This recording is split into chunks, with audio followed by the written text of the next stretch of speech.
Chapter 1. Down the Rabbit Hole. Alice was beginning to get very tired of sitting by her sister on the bank, and of having nothing to do. Once or twice she had peeped into the book her sister was reading, but it had no pictures or conversations in it.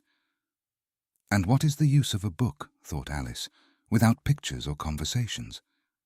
So she was considering in her own mind, as well as she could, for the hot day made her feel very sleepy and stupid, whether the pleasure of making a daisy chain would be worth the trouble of getting up and picking the daisies, when suddenly a white rabbit with pink eyes ran close by her.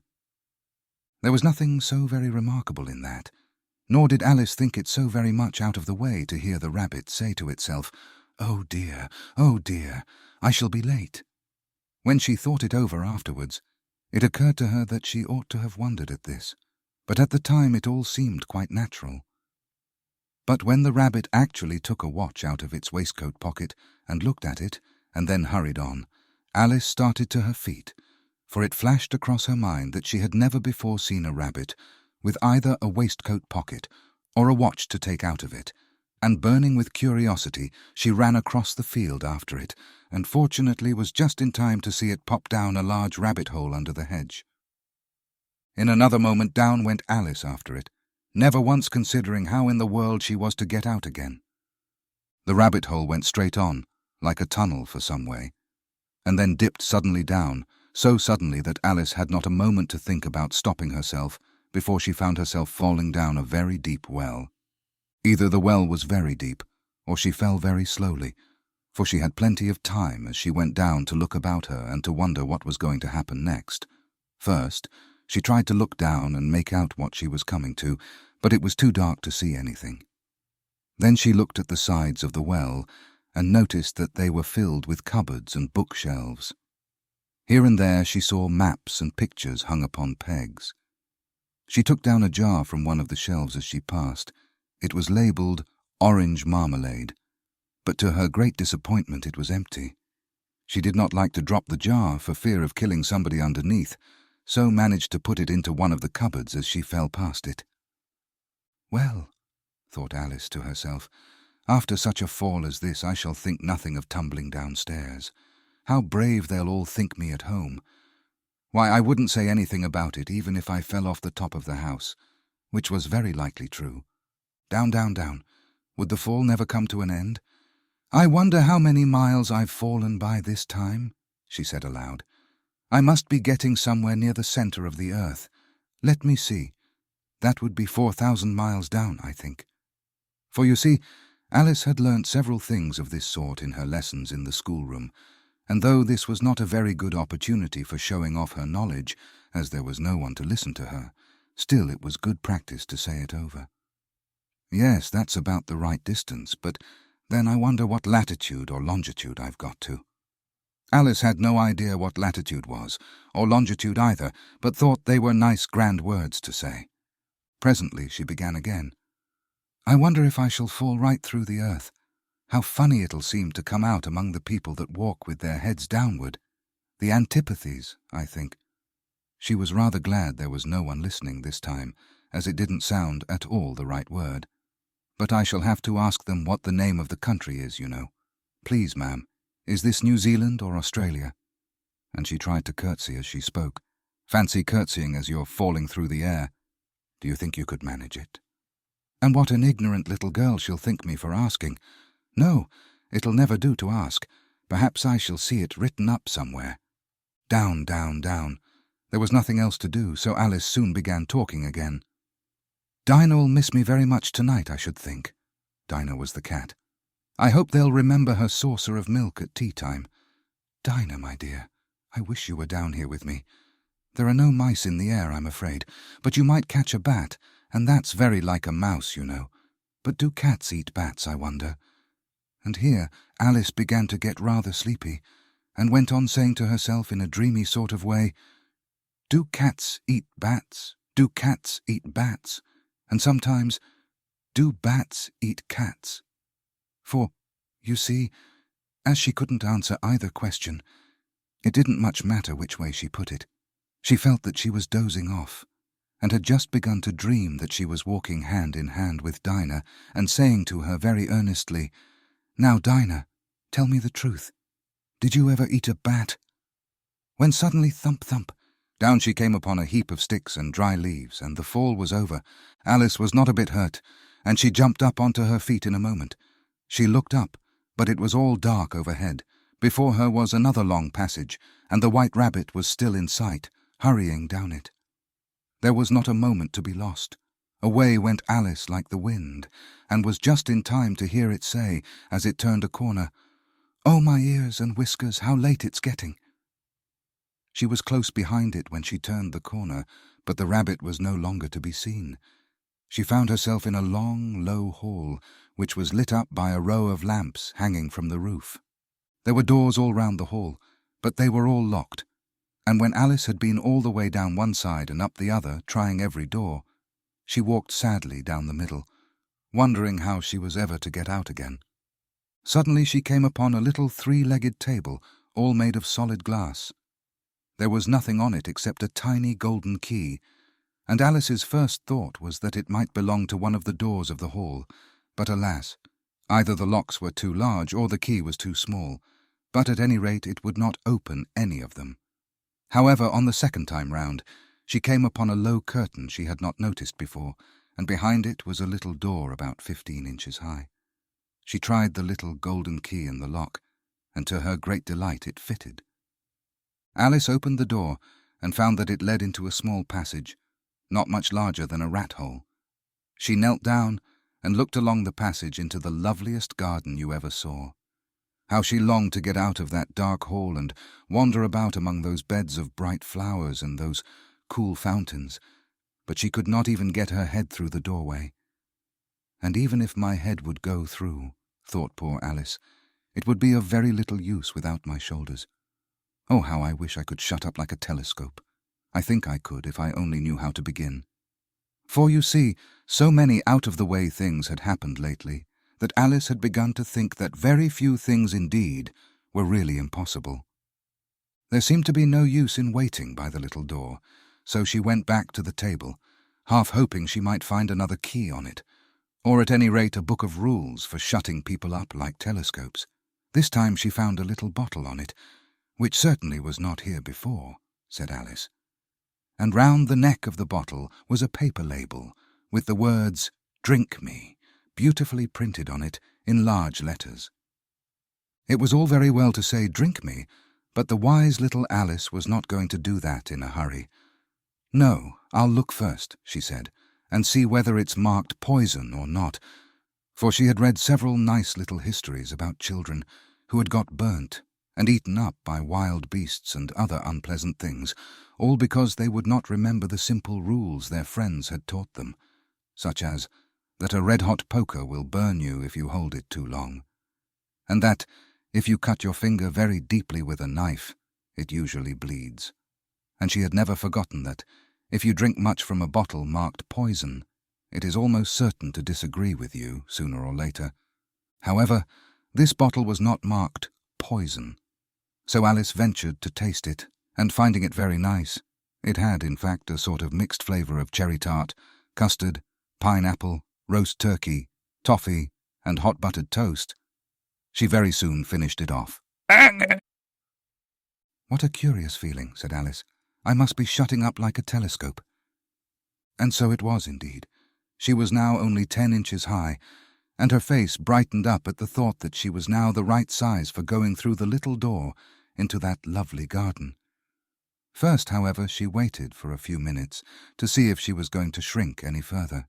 She felt a little nervous about this. "For it might end, you know," said Alice to herself, "in my going out altogether, like a candle. I wonder what I should be like then." And she tried to fancy what the flame of a candle is like after the candle is blown out, for she could not remember ever having seen such a thing. After a while, finding that nothing more happened, she decided on going into the garden at once. But alas for poor Alice! When she got to the door, she found she had forgotten the little golden key, and when she went back to the table for it, she found she could not possibly reach it. She could see it quite plainly through the glass, and she tried her best to climb up one of the legs of the table, but it was too slippery. And when she had tired herself out with trying, the poor little thing sat down and cried. "Come, there's no use in crying like that," said Alice to herself rather sharply. "I advise you to leave off this minute." She generally gave herself very good advice, though she very seldom followed it, and sometimes she scolded herself so severely as to bring tears into her eyes. And once she remembered trying to box her own ears for having cheated herself in a game of croquet she was playing against herself, for this curious child was very fond of pretending to be two people. "But it's no use now," thought poor Alice, "to pretend to be two people. Why, there's hardly enough of me left to make one respectable person." Soon her eye fell on a little glass box that was lying under the table. She opened it and found in it a very small cake on which the words "Eat me" were beautifully marked in currants. "Well, I'll eat it," said Alice, "and if it makes me grow larger I can reach the key, and if it makes me grow smaller I can creep under the door, so either way I'll get into the garden and I don't care which happens." She ate a little bit and said anxiously to herself, "Which way? Which way?" holding her hand on the top of her head to feel which way it was growing, and she was quite surprised to find that she remained the same size. To be sure, this generally happens when one eats cake, but Alice had got so much into the way of expecting nothing but out-of-the-way things to happen that it seemed quite dull and stupid for life to go on in the common way. So she set to work, and very soon finished off the cake. Chapter 2. The Pool of Tears. "Curiouser and curiouser," cried Alice. She was so much surprised that for the moment she quite forgot how to speak good English. "Now I'm opening out like the largest telescope that ever was. Goodbye, feet." For when she looked down at her feet, they seemed to be almost out of sight, they were getting so far off. "Oh, my poor little feet. I wonder who will put on your shoes and stockings for you now, dears. I'm sure I shan't be able. I shall be a great deal too far off to trouble myself about you. You must manage the best way you can. But I must be kind to them," thought Alice. "Or perhaps they won't walk the way I want to go. Let me see, I'll give them a new pair of boots every Christmas." And she went on planning to herself how she would manage it. "They must go by the carrier," she thought, "and how funny it'll seem, sending presents to one's own feet, and how odd the directions will look. Alice's right foot, Eskin, hearthrug near the fender, with Alice's love. Oh dear, what nonsense I'm talking." Just then her head struck against the roof of the hall. In fact, she was now more than 9 feet high, and she at once took up the little golden key and hurried off to the garden door. Poor Alice! It was as much as she could do, lying down on one side to look through into the garden with one eye, but to get through was more hopeless than ever. She sat down and began to cry again. "You ought to be ashamed of yourself," said Alice. "A great girl like you," she might well say this, "to go on crying in this way. Stop this moment, I tell you." But she went on all the same, shedding gallons of tears, until there was a large pool all round her, about 4 inches deep and reaching half down the hall. After a time she heard a little pattering of feet in the distance, and she hastily dried her eyes to see what was coming. It was the White Rabbit returning, splendidly dressed, with a pair of white kid gloves in one hand and a large fan in the other.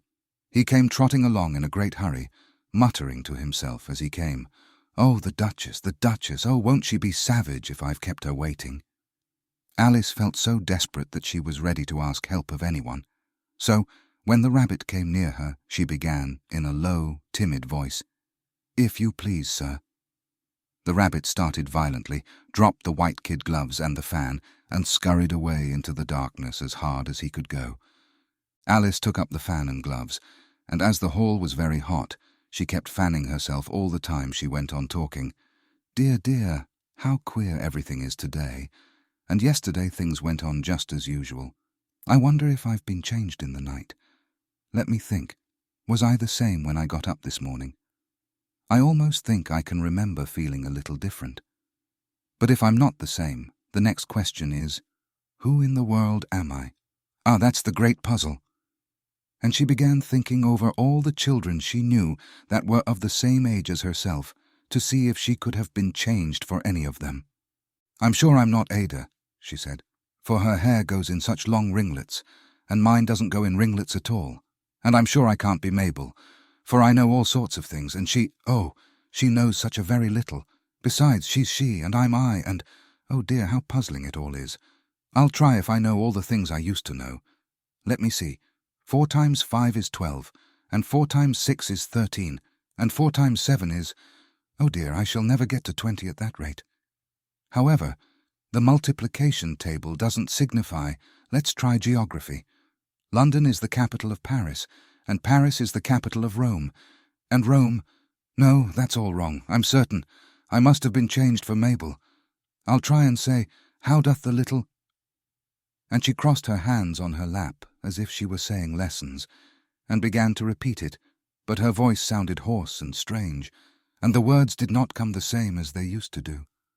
How doth the little crocodile improve his shining tail, and pour the waters of the Nile on every golden scale?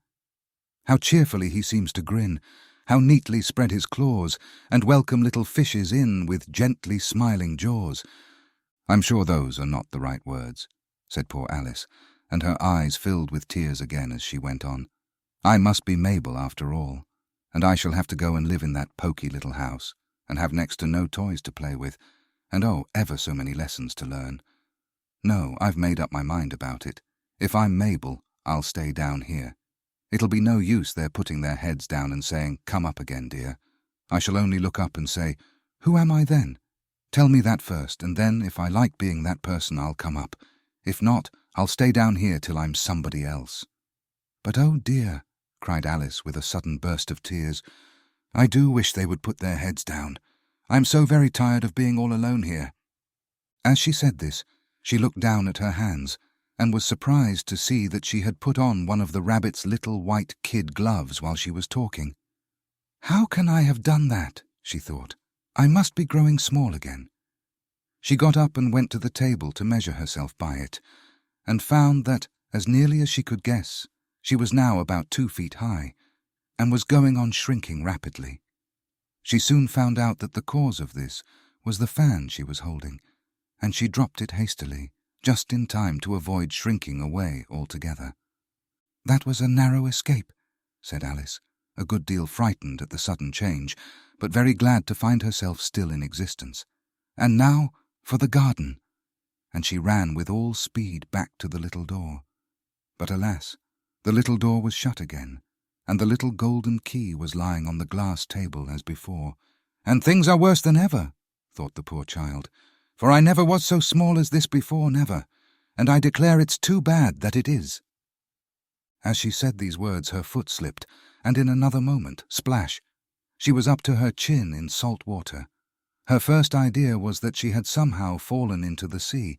"And in that case I can go back by railway," she said to herself. Alice had been to the seaside once in her life, and had come to the general conclusion that wherever you go to on the English coast, you find a number of bathing machines in the sea, some children digging in the sand with wooden spades, then a row of lodging houses, and behind them a railway station. However, she soon made out that she was in the pool of tears which she had wept when she was 9 feet high. "I wish I hadn't cried so much," said Alice as she swam about, trying to find her way out. "I shall be punished for it now, I suppose, by being drowned in my own tears. That will be a queer thing, to be sure. However, everything is queer today." Just then she heard something splashing about in the pool a little way off, and she swam nearer to make out what it was. At first she thought it must be a walrus or hippopotamus, but then she remembered how small she was now, and she soon made out that it was only a mouse that had slipped in like herself. "Would it be of any use now," thought Alice, "to speak to this mouse? Everything is so out of the way down here that I should think very likely it can talk. At any rate, there's no harm in trying." So she began, "Oh, Mouse, do you know the way out of this pool? I am very tired of swimming about here, oh, Mouse." Alice thought this must be the right way of speaking to a mouse. She had never done such a thing before, but she remembered having seen in her brother's Latin grammar, "a mouse, of a mouse, to a mouse, oh, mouse." The mouse looked at her rather inquisitively, and seemed to her to wink with one of its little eyes, but it said nothing. "Perhaps it doesn't understand English," thought Alice. "I dare say it's a French mouse, come over with William the Conqueror." For, with all her knowledge of history, Alice had no very clear notion how long ago anything had happened. So she began again, "Où est ma chatte?" which was the first sentence in her French lesson book. The mouse gave a sudden leap out of the water and seemed to quiver all over with fright. "Oh, I beg your pardon," cried Alice hastily, afraid that she had hurt the poor animal's feelings. "I quite forgot you didn't like cats." "Not like cats," cried the mouse in a shrill, passionate voice. "Would you like cats if you were me?" "Well, perhaps not," said Alice in a soothing tone. "Don't be angry about it. And yet I wish I could show you our cat, Dinah. I think you'd take a fancy to cats if you could only see her. She is such a dear, quiet thing," Alice went on, half to herself, as she swam lazily about in the pool. "And she sits purring so nicely by the fire, licking her paws and washing her face, and she is such a nice soft thing to nurse, and she's such a capital one for catching mice." "Oh, I beg your pardon!" cried Alice again, for this time the mouse was bristling all over, and she felt certain it must be really offended. "We won't talk about her any more if you'd rather not." "We indeed," cried the mouse, who was trembling down to the end of his tail. "As if I would talk on such a subject. Our family always hated cats. Nasty, low, vulgar things. Don't let me hear the name again." "I won't indeed," said Alice in a great hurry to change the subject of conversation. Are you fond of dogs?" The mouse did not answer, so Alice went on eagerly. "There is such a nice little dog near our house I should like to show you. A little bright-eyed terrier, you know, with, oh, such long curly brown hair. And it'll fetch things when you throw them, and it'll sit up and beg for its dinner and all sorts of things. I can't remember half of them. And it belongs to a farmer, you know. And he says it's so useful. It's worth £100. He says it kills all the rats, and—" "Oh, dear," cried Alice in a sorrowful tone, "I'm afraid I've offended it again." For the mouse was swimming away from her as hard as it could go, and making quite a commotion in the pool as it went. So she called softly after it, "Mouse dear, do come back again, and we won't talk about cats or dogs either if you don't like them." When the mouse heard this, it turned round and swam slowly back to her. Its face was quite pale, with passion, Alice thought. And it said in a low, trembling voice, "Let us get to the shore and then I'll tell you my history, and you'll understand why it is I hate cats and dogs." It was high time to go, for the pool was getting quite crowded with the birds and animals that had fallen into it. There were a duck and a dodo, a lory and an eaglet, and several other curious creatures.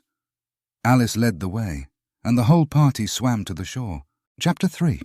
A Caucus Race and a Long Tail. They were indeed a queer-looking party that assembled on the bank, the birds with draggled feathers, the animals with their fur clinging close to them, and all dripping wet, cross, and uncomfortable. The first question, of course, was how to get dry again.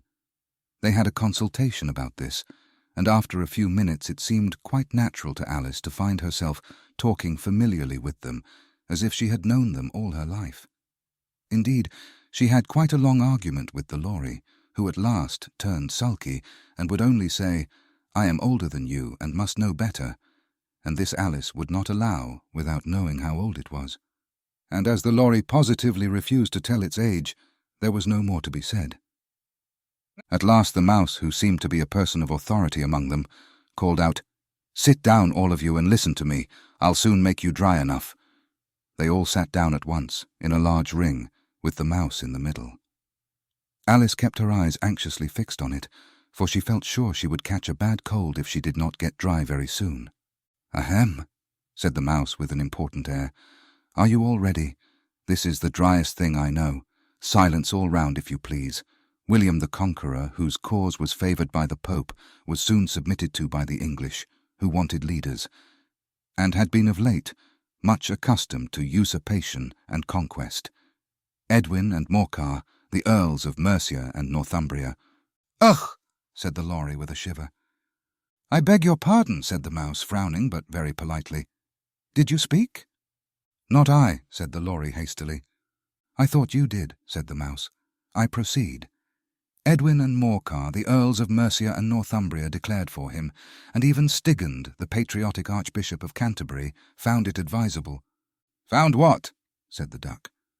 "Found it," the Mouse replied rather crossly. "Of course you know what it means." "I know what it means well enough when I find a thing," said the Duck. "It's generally a frog or a worm. The question is, what did the Archbishop find?" The Mouse did not notice this question, but hurriedly went on. "Found it advisable to go with Edgar Atheling to meet William and offer him the crown. William's conduct at first was moderate, but the insolence of his Normans— How are you getting on now, my dear?" it continued, turning to Alice as it spoke.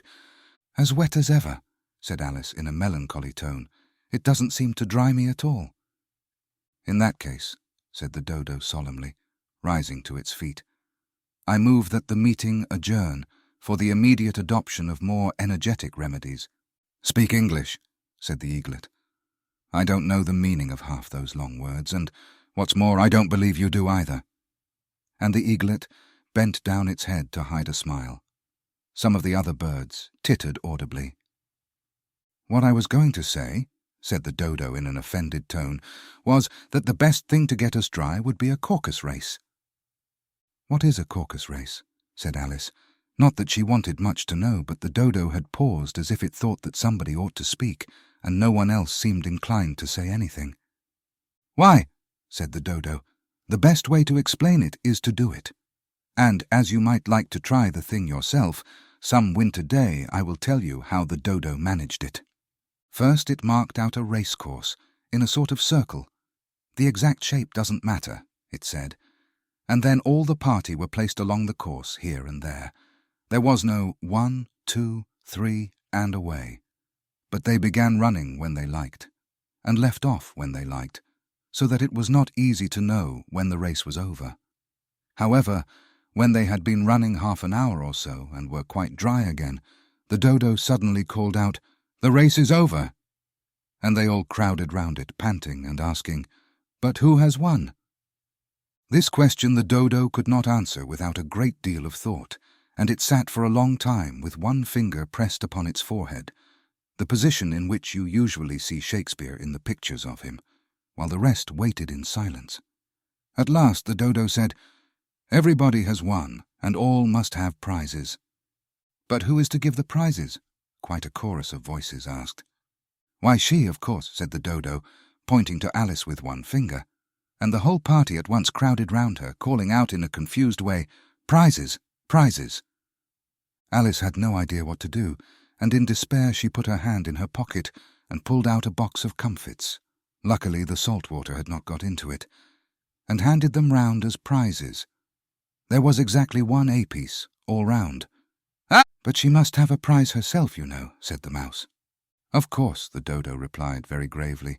"What else have you got in your pocket?" he went on, turning to Alice. "Only a thimble," said Alice sadly.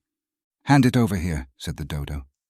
Then they all crowded round her once more, while the Dodo solemnly presented the thimble, saying, "We beg your acceptance of this elegant thimble." And when it had finished this short speech, they all cheered. Alice thought the whole thing very absurd, but they all looked so grave that she did not dare to laugh. And as she could not think of anything to say, she simply bowed and took the thimble, looking as solemn as she could. The next thing was to eat the comfits. This caused some noise and confusion, as the large birds complained that they could not taste theirs, and the small ones choked and had to be patted on the back. However, it was over at last, and they sat down again in a ring, and begged the Mouse to tell them something more. "You promised to tell me your history, you know," said Alice, "and why it is you hate C and D," she added in a whisper, half afraid that it would be offended again. "Mine is a long and a sad tale," said the Mouse, turning to Alice and sighing. "It is a long tale, certainly," said Alice, looking down with wonder at the Mouse's tail. "But why do you call it sad?" And she kept on puzzling about it while the Mouse was speaking, so that her idea of the tale was something like this. Fury said to a mouse that he met in the house, "Let us both go to law. I will prosecute you." "Come, I'll take no denial. We must have a trial, for really this morning I've nothing to do." said the mouse to the cur. "Such a trial, dear sir, with no jury or judge would be wasting our breath." "I'll be judge, I'll be jury," said cunning old Fury. "I'll try the whole cause and condemn you to death." "You are not attending," said the mouse to Alice severely. "What are you thinking of?" "I beg your pardon," said Alice very humbly. "You had got to the 5th bend, I think." "I had not," cried the mouse sharply and very angrily. "A knot," said Alice, always ready to make herself useful, and looking anxiously about her. "Oh, do let me help to undo it." "I shall do nothing of the sort," said the mouse, getting up and walking away. "You insult me by talking such nonsense." "I didn't mean it," pleaded poor Alice. "But you're so easily offended, you know." The mouse only growled in reply. "Please come back and finish your story," Alice called after it, and the others all joined in chorus. "Yes, please do." But the mouse only shook its head impatiently and walked a little quicker. "What a pity it wouldn't stay," sighed the Lory, as soon as it was quite out of sight. And an old crab took the opportunity of saying to her daughter, "Ah, my dear, let this be a lesson to you never to lose your temper." "Hold your tongue, Ma," said the young crab a little snappishly. "You're enough to try the patience of an oyster." "I wish I had our Dinah here, I know I do," said Alice aloud, addressing nobody in particular. "She'd soon fetch it back." "And who is Dinah, if I might venture to ask the question?" said the Lory. Alice replied eagerly, for she was always ready to talk about her pet. "Dinah's our cat, and she's such a capital one for catching mice you can't think. And oh, I wish you could see her after the birds. Why, she'll eat a little bird as soon as look at it." This speech caused a remarkable sensation among the party. Some of the birds hurried off at once. One old magpie began wrapping itself up very carefully, remarking, "I really must be getting home. The night air doesn't suit my throat." And a canary called out in a trembling voice to its children, "Come away, my dears. It's high time you were all in bed." On various pretexts they all moved off, and Alice was soon left alone. "I wish I hadn't mentioned Dinah," she said to herself in a melancholy tone. "Nobody seems to like her down here, and I'm sure she's the best cat in the world. Oh, my dear Dinah, I wonder if I shall ever see you any more." And here poor Alice began to cry again, for she felt very lonely and low-spirited. In a little while, however, she again heard a little pattering of footsteps in the distance, and she looked up eagerly, half hoping that the mouse had changed his mind and was coming back to finish his story. Chapter 4. The Rabbit Sends in a Little Bill. It was the White Rabbit, trotting slowly back again and looking anxiously about as it went, as if it had lost something, and she heard it muttering to itself, "The Duchess! The Duchess! Oh, my dear paws! Oh, my fur and whiskers! She'll get me executed, as sure as ferrets are ferrets. Where can I have dropped them, I wonder?" Alice guessed in a moment that it was looking for the fan and the pair of white kid gloves, and she very good-naturedly began hunting about for them, but they were nowhere to be seen. Everything seemed to have changed since her swim in the pool, and the great hall, with the glass table and the little door, had vanished completely. Very soon the rabbit noticed Alice, as she went hunting about, and called out to her in an angry tone, "Why, Mary Ann, what are you doing out here? Run home this moment and fetch me a pair of gloves and a fan. Quick now!" And Alice was so much frightened that she ran off at once in the direction it pointed to, without trying to explain the mistake it had made. "He took me for his housemaid," she said to herself as she ran. "How surprised he'll be when he finds out who I am. But I'd better take him his fan and gloves, that is, if I can find them." As she said this, she came upon a neat little house, on the door of which was a bright brass plate with the name W. Rabbit engraved upon it. She went in without knocking, and hurried upstairs, in great fear lest she should meet the real Mary Ann, and be turned out of the house before she had found the fan and gloves. "How queer it seems," Alice said to herself, "to be going messages for a rabbit. I suppose Dinah'll be sending me on messages next." And she began fancying the sort of thing that would happen. "Miss Alice, come here directly and get ready for your walk." "Coming in a minute, nurse, but I've got to see that the mouse doesn't get out." "Only I don't think," Alice went on, "that they'd let Dinah stop in the house if it began ordering people about like that." By this time, She had found her way into a tidy little room with a table in the window, and on it, as she had hoped, a fan and 2 or 3 pairs of tiny white kid gloves. She took up the fan and a pair of the gloves, and was just going to leave the room, when her eye fell upon a little bottle that stood near the looking-glass. There was no label this time with the words, "Drink me," but nevertheless she uncorked it and put it to her lips. "I know something interesting is sure to happen," she said to herself, "whenever I eat or drink anything, so I'll just see what this bottle does.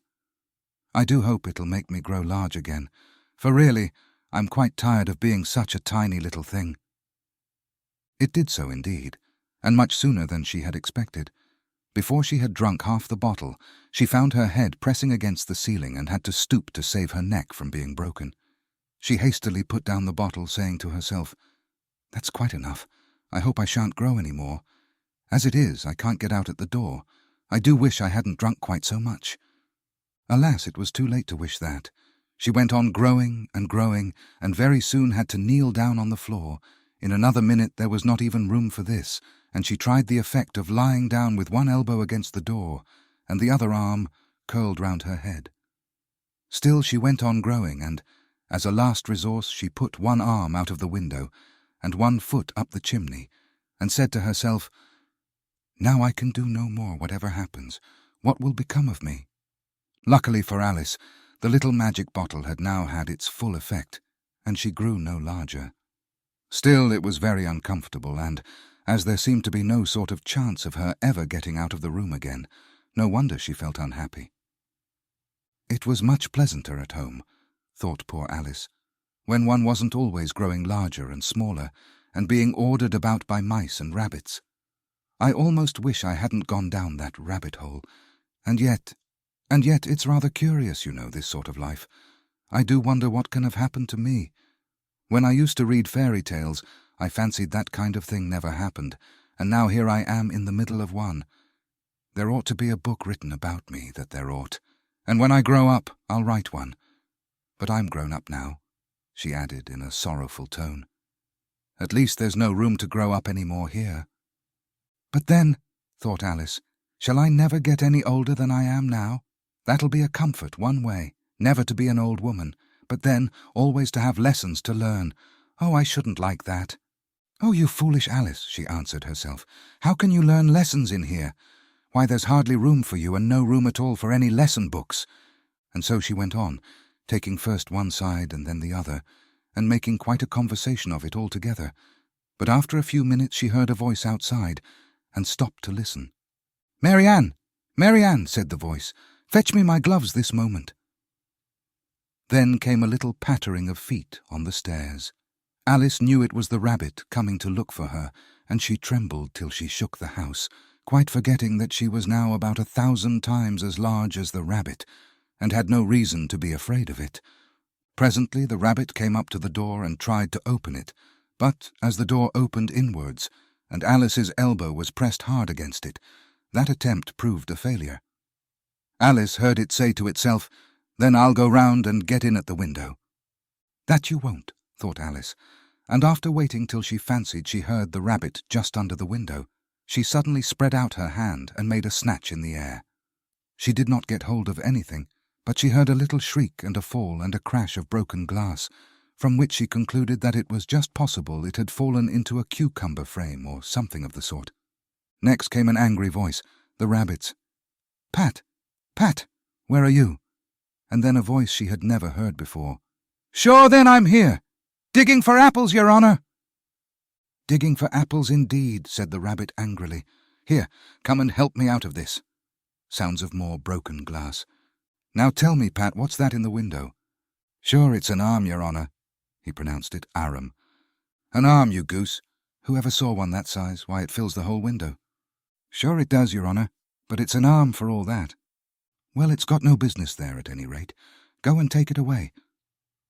There was a long silence after this, and Alice could only hear whispers now and then, such as, "Sure, I don't like it, your honour, at all, at all."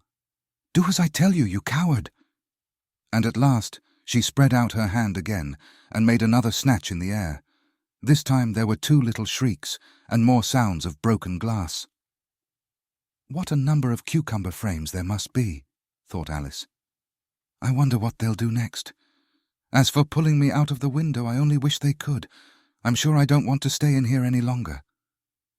She waited for some time without hearing anything more. At last came a rumbling of little cartwheels and the sound of a good many voices all talking together. She made out the words. Where's the other ladder? Why, I hadn't to bring but one. Bill's got the other. Bill, fetch it here, lad.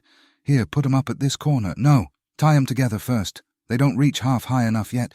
Oh, they'll do well enough. Don't be particular. Here, Bill, catch hold of this rope.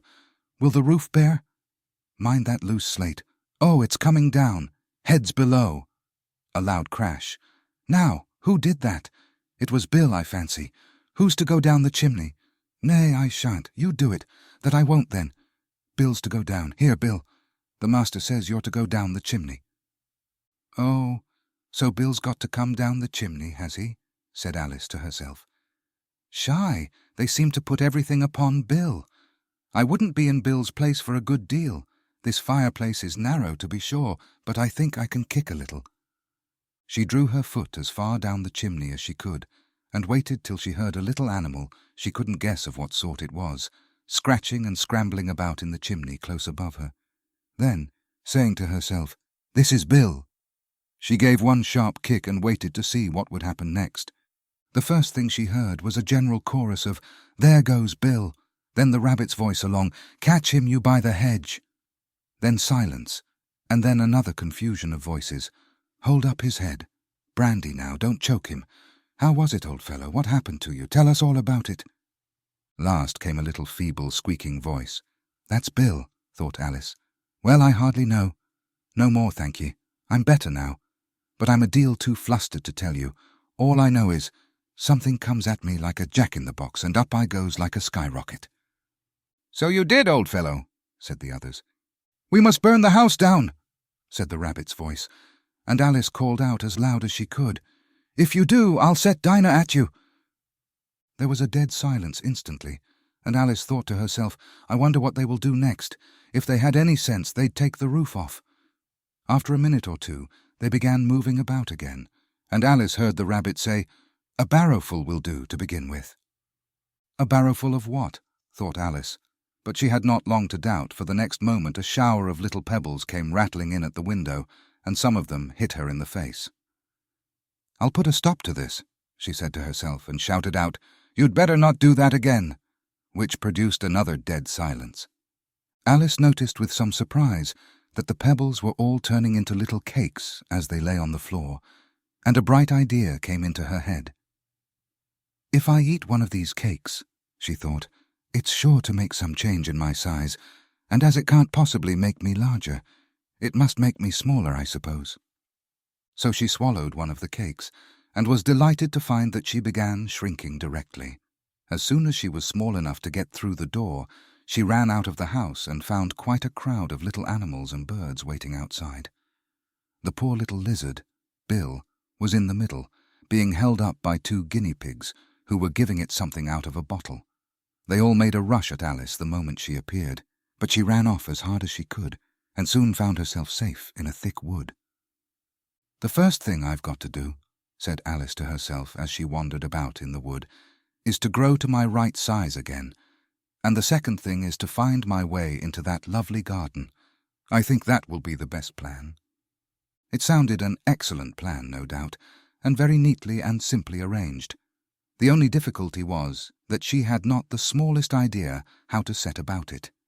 And while she was peering about anxiously among the trees, a little sharp bark just over her head made her look up in a great hurry. An enormous puppy was looking down at her with large round eyes, and feebly stretching out one paw, trying to touch her. "Poor little thing," said Alice in a coaxing tone, and she tried hard to whistle to it. But she was terribly frightened all the time at the thought that it might be hungry, in which case it would be very likely to eat her up in spite of all her coaxing. Hardly knowing what she did, she picked up a little bit of stick and held it out to the puppy, whereupon the puppy jumped into the air off all its feet at once with a yelp of delight and rushed at the stick and made believe to worry it. Then Alice dodged behind a great thistle to keep herself from being run over, and the moment she appeared on the other side, the puppy made another rush at the stick and tumbled head over heels in its hurry to get hold of it.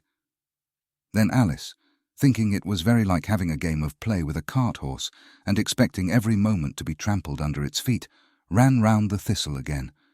Then the puppy began a series of short charges at the stick, running a very little way forwards each time and a long way back, and barking hoarsely all the while, till at last it sat down a good way off, panting, with its tongue hanging out of its mouth and its great eyes half shut.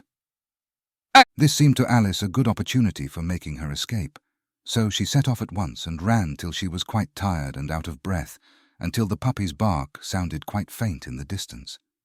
"And yet, what a dear little puppy it was," said Alice as she leant against a buttercup to rest herself, and fanned herself with one of the leaves. "I should have liked teaching it tricks very much if I'd only been the right size to do it. Oh dear, I'd nearly forgotten that I've got to grow up again. Let me see, how is it to be managed? I suppose I ought to eat or drink something or other, but the great question is, what?" The great question certainly was, what? Alice looked all round her at the flowers and the blades of grass, but she did not see anything that looked like the right thing to eat or drink under the circumstances. There was a large mushroom growing near her, about the same height as herself, and when she had looked under it, and on both sides of it and behind it, it occurred to her that she might as well look and see what was on the top of it. She stretched herself up on tiptoe and peeped over the edge of the mushroom, and her eyes immediately met those of a large blue caterpillar that was sitting on the top with its arms folded, quietly smoking a long hookah and taking not the smallest notice of her or of anything else. Chapter 5. Advice from a Caterpillar. The caterpillar and Alice looked at each other for some time in silence. At last, the caterpillar took the hookah out of its mouth and addressed her in a languid, sleepy voice. "Who are you?" said the caterpillar. This was not an encouraging opening for a conversation. Alice replied, rather shyly, I hardly know, sir, just at present. At least I know who I was when I got up this morning, but I think I must have been changed several times since then." "What do you mean by that?" said the caterpillar sternly. "Explain yourself." "I can't explain myself, I'm afraid, sir," said Alice, "because I'm not myself, you see." "I don't see," said the caterpillar. "I'm afraid I can't put it more clearly," Alice replied very politely, "for I can't understand it myself to begin with, and being so many different sizes in a day is very confusing." "It isn't," said the caterpillar. "Well, perhaps you haven't found it so yet," said Alice, "but when you have to turn into a chrysalis, you will some day, you know, and then after that into a butterfly, I should think you'll feel it a little queer, won't you?" "Not a bit," said the caterpillar. "Well, perhaps your feelings may be different," said Alice. "All I know is, it would feel very queer to me." "You," said the caterpillar contemptuously, "who are you?" Which brought them back again to the beginning of the conversation. Alice felt a little irritated at the caterpillar's making such very short remarks, and she drew herself up and said, very gravely, "I think you ought to tell me who you are first." "Why?" said the caterpillar. Here was another puzzling question, and as Alice could not think of any good reason, and as the caterpillar seemed to be in a very unpleasant state of mind, she turned away. "Come back," the caterpillar called after her. "I've something important to say." This sounded promising, certainly. Alice turned and came back again. "Keep your temper," said the caterpillar. "Is that all?" said Alice, swallowing down her anger as well as she could. "No," said the caterpillar. Alice thought she might as well wait, as she had nothing else to do, and perhaps after all it might tell her something worth hearing. For some minutes it puffed away without speaking, but at last it unfolded its arms, took the hookah out of its mouth again, and said, "So you think you're changed, do you?" "I'm afraid I am, sir," said Alice. "I can't remember things as I used, and I don't keep the same size for 10 minutes together." "Can't remember what things?" said the caterpillar. "Well, I've tried to say, 'How doth the little busy bee?' but it all came different," Alice replied in a very melancholy voice. "Repeat, 'You are old, Father William,'" said the caterpillar. Alice folded her hands and began. "You are old, Father William," the young man said, "and your hair has become very white. and yet you incessantly stand on your head. Do you think, at your age, it is right?" "In my youth," Father William replied to his son, "I feared it might injure the brain. But now that I'm perfectly sure I have none, why, I do it again and again." "You are old," said the youth, "as I mentioned before, and have grown most uncommonly fat. Yet you turned a back somersault in at the door. Pray, what is the reason of that?" "In my youth," said the sage, as he shook his grey locks, "I kept all my limbs very supple by the use of this ointment. 1 shilling the box. Allow me to sell you a couple?" "You are old," said the youth, "and your jaws are too weak for anything tougher than sweat. Yet you finished the goose with the bones and the beak. Pray, how did you manage to do it?" "In my youth," said his father, "I took to the law and argued each case with my wife, and the muscular strength which it gave to my jaw has lasted the rest of my life." "You are old," said the youth. "One would hardly suppose that your eye was as steady as ever, yet you balanced an eel on the end of your nose. What made you so awfully clever?" "I have answered 3 questions, and that is enough," said his father. "Don't give yourself airs. Do you think I can listen all day to such stuff? Be off, or I'll kick you downstairs." "That is not said right," said the caterpillar. "Not quite right, I'm afraid," said Alice timidly. "Some of the words have got altered." "It is wrong from beginning to end," said the caterpillar decidedly, and there was silence for some minutes. The caterpillar was the first to speak. "What size do you want to be?" it asked. "Oh, I'm not particular as to size," Alice hastily replied. "Only one doesn't like changing so often, you know." "I don't know," said the caterpillar. Alice said nothing. She had never been so much contradicted in her life before, and she felt that she was losing her temper. "Are you content now?" said the caterpillar. "Well, I should like to be a little larger, sir, if you wouldn't mind," said Alice. 3 inches is such a wretched height to be." "It is a very good height indeed," said the caterpillar angrily, rearing itself upright as it spoke. It was exactly 3 inches high. "But I'm not used to it," pleaded poor Alice in a piteous tone. And she thought of herself, "I wish the creatures wouldn't be so easily offended." "You'll get used to it in time," said the caterpillar, and it put the hookah into its mouth and began smoking again. This time Alice waited patiently until it chose to speak again. In a minute or two, the caterpillar took the hookah out of its mouth and yawned once or twice, and shook itself. Then it got down off the mushroom and crawled away in the grass, merely remarking as it went, "One side will make you grow taller, and the other side will make you grow shorter." "One side of what? The other side of what?" thought Alice to herself. "Of the mushroom," said the caterpillar, just as if she had asked it aloud, and in another moment it was out of sight. Alice remained looking thoughtfully at the mushroom for a minute, trying to make out which were the 2 sides of it, and as it was perfectly round, she found this a very difficult question. However, at last, she stretched her arms round it as far as they would go, and broke off a bit of the edge with each hand. "And now which is which?" she said to herself, and nibbled a little of the right-hand bit to try the effect. The next moment she felt a violent blow underneath her chin. It had struck her foot. She was a good deal frightened by this very sudden change, but she felt that there was no time to be lost, as she was shrinking rapidly, so she set to work at once to eat some of the other bit. Her chin was pressed so closely against her foot that there was hardly room to open her mouth, but she did it at last, and managed to swallow a morsel of the left-hand bit. "Come, my head's free at last," said Alice in a tone of delight, which changed into alarm in another moment, when she found that her shoulders were nowhere to be found. All she could see, when she looked down, was an immense length of neck, which seemed to rise like a stalk out of a sea of green leaves that lay far below her.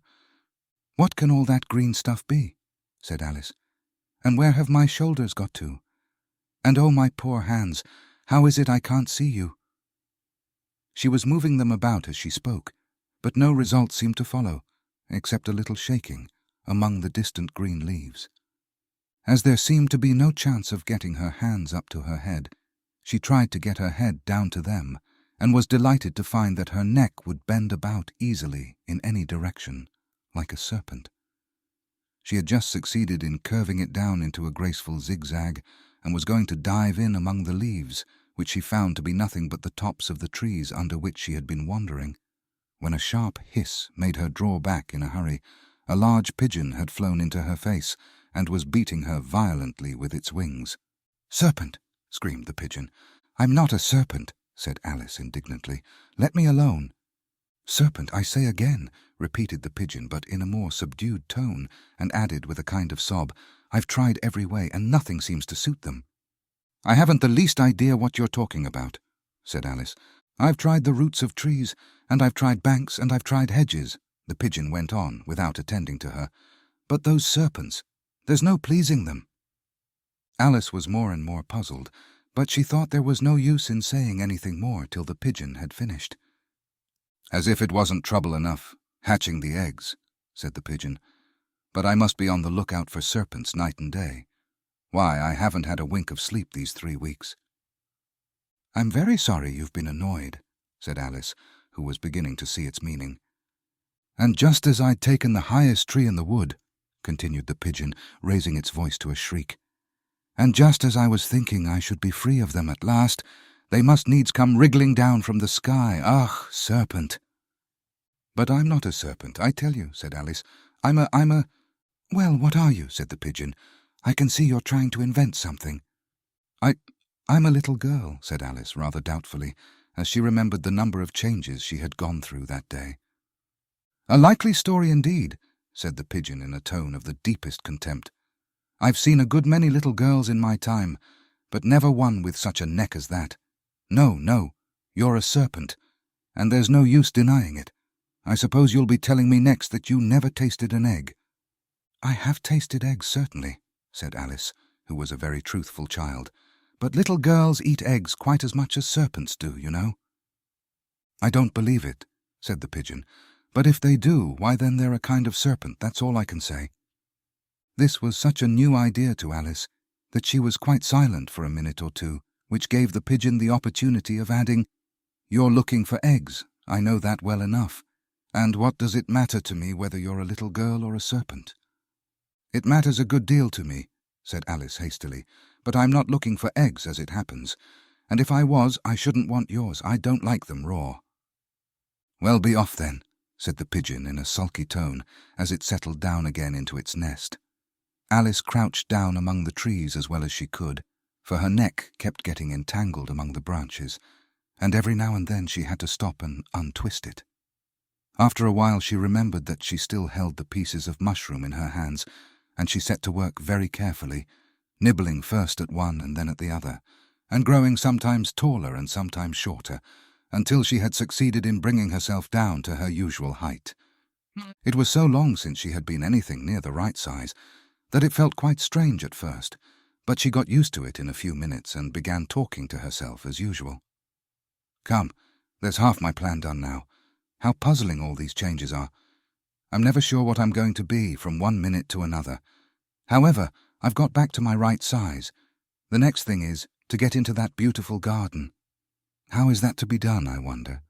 As she said this, she came suddenly upon an open place with a little house in it about 4 feet high. "Whoever lives there," thought Alice, "it'll never do to come upon them this size. Why, I should frighten them out of their wits."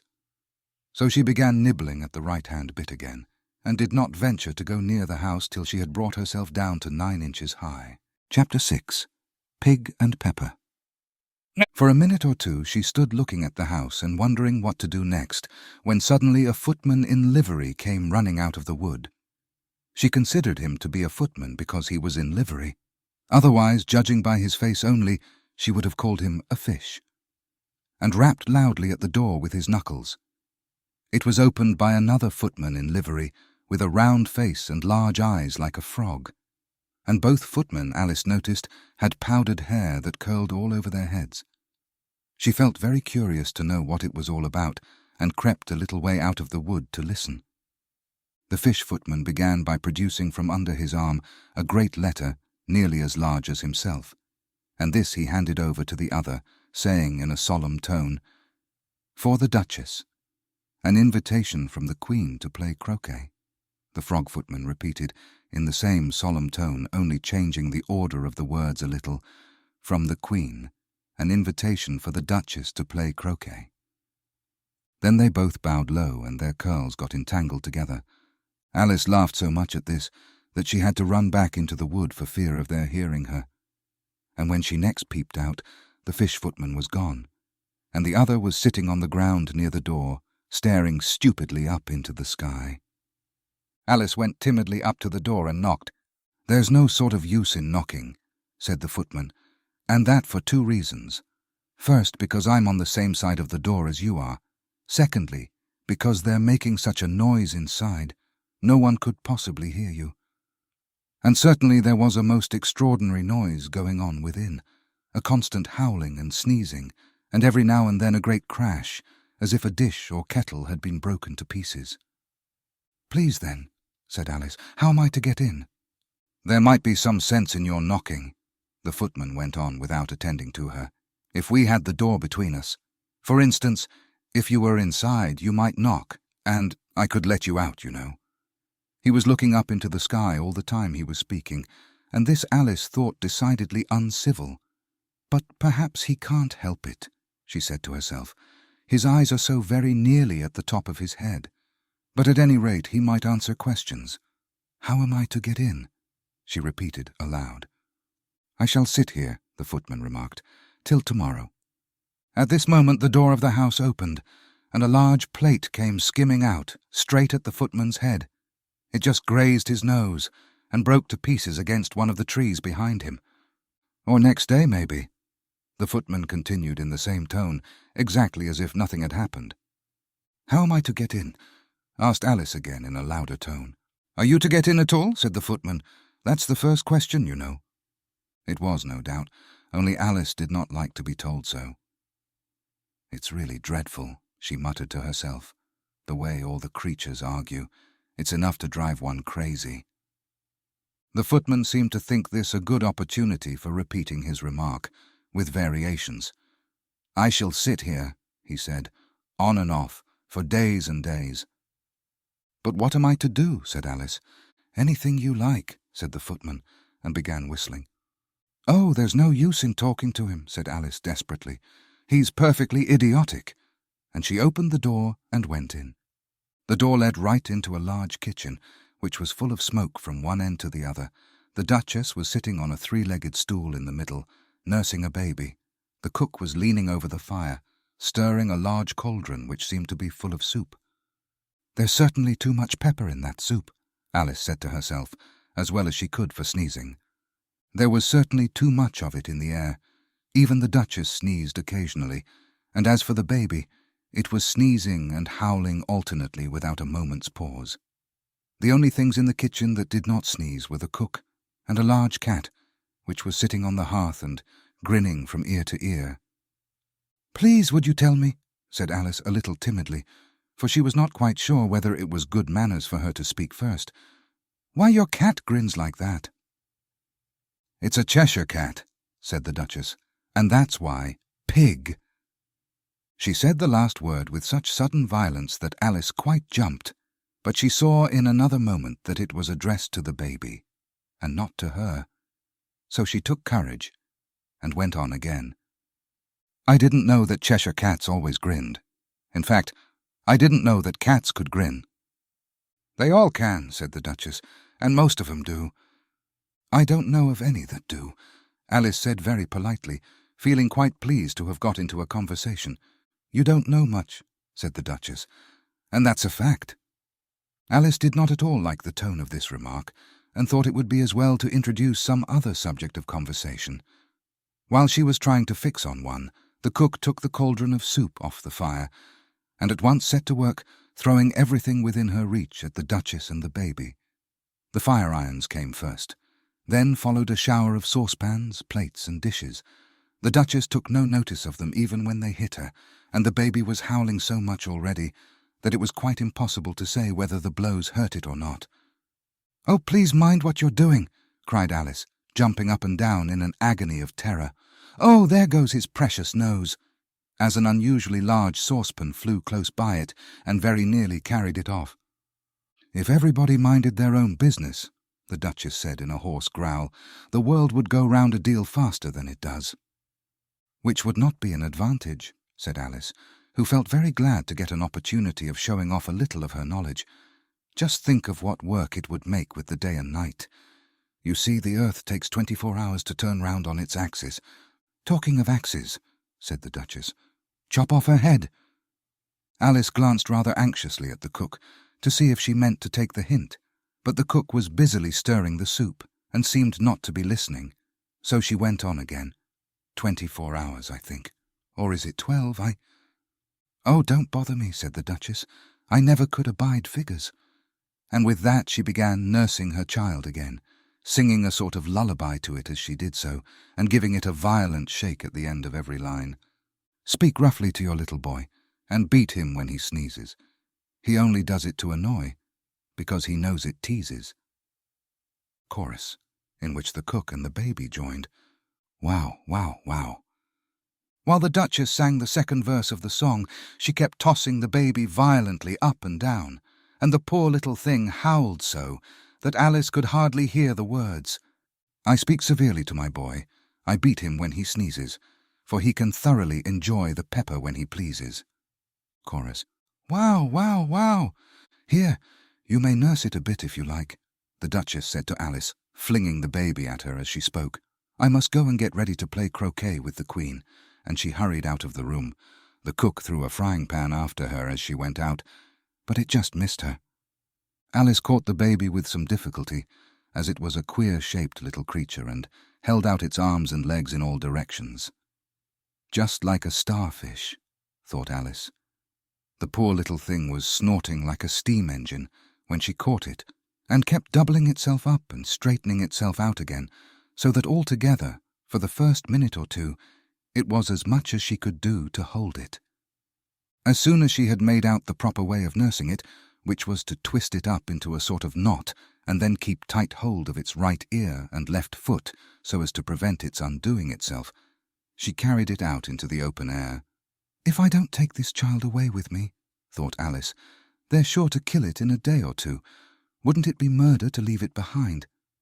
She said the last words out loud, and the little thing grunted in reply. It had left off sneezing by this time.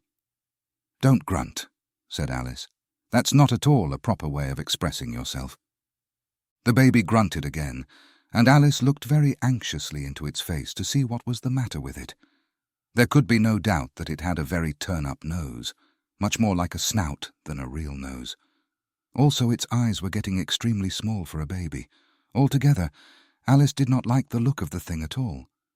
But perhaps it was only sobbing, she thought, and looked into its eyes again, to see if there were any tears. No, there were no tears. "If you're going to turn into a pig, my dear," said Alice seriously, "I'll have nothing more to do with you. Mine now." The poor little thing sobbed again, or grunted, it was impossible to say which, and they went on for some while in silence. Alice was just beginning to think to herself, "Now, what am I to do with this creature when I get it home?" when it grunted again so violently that she looked down into its face in some alarm. This time there could be no mistake about it. It was neither more nor less than a pig, and she felt that it would be quite absurd for her to carry it further. So she set the little creature down and felt quite relieved to see it trot away quietly into the wood. "If it had grown up," she said to herself, "it would have made a dreadfully ugly child, but it makes rather a handsome pig, I think."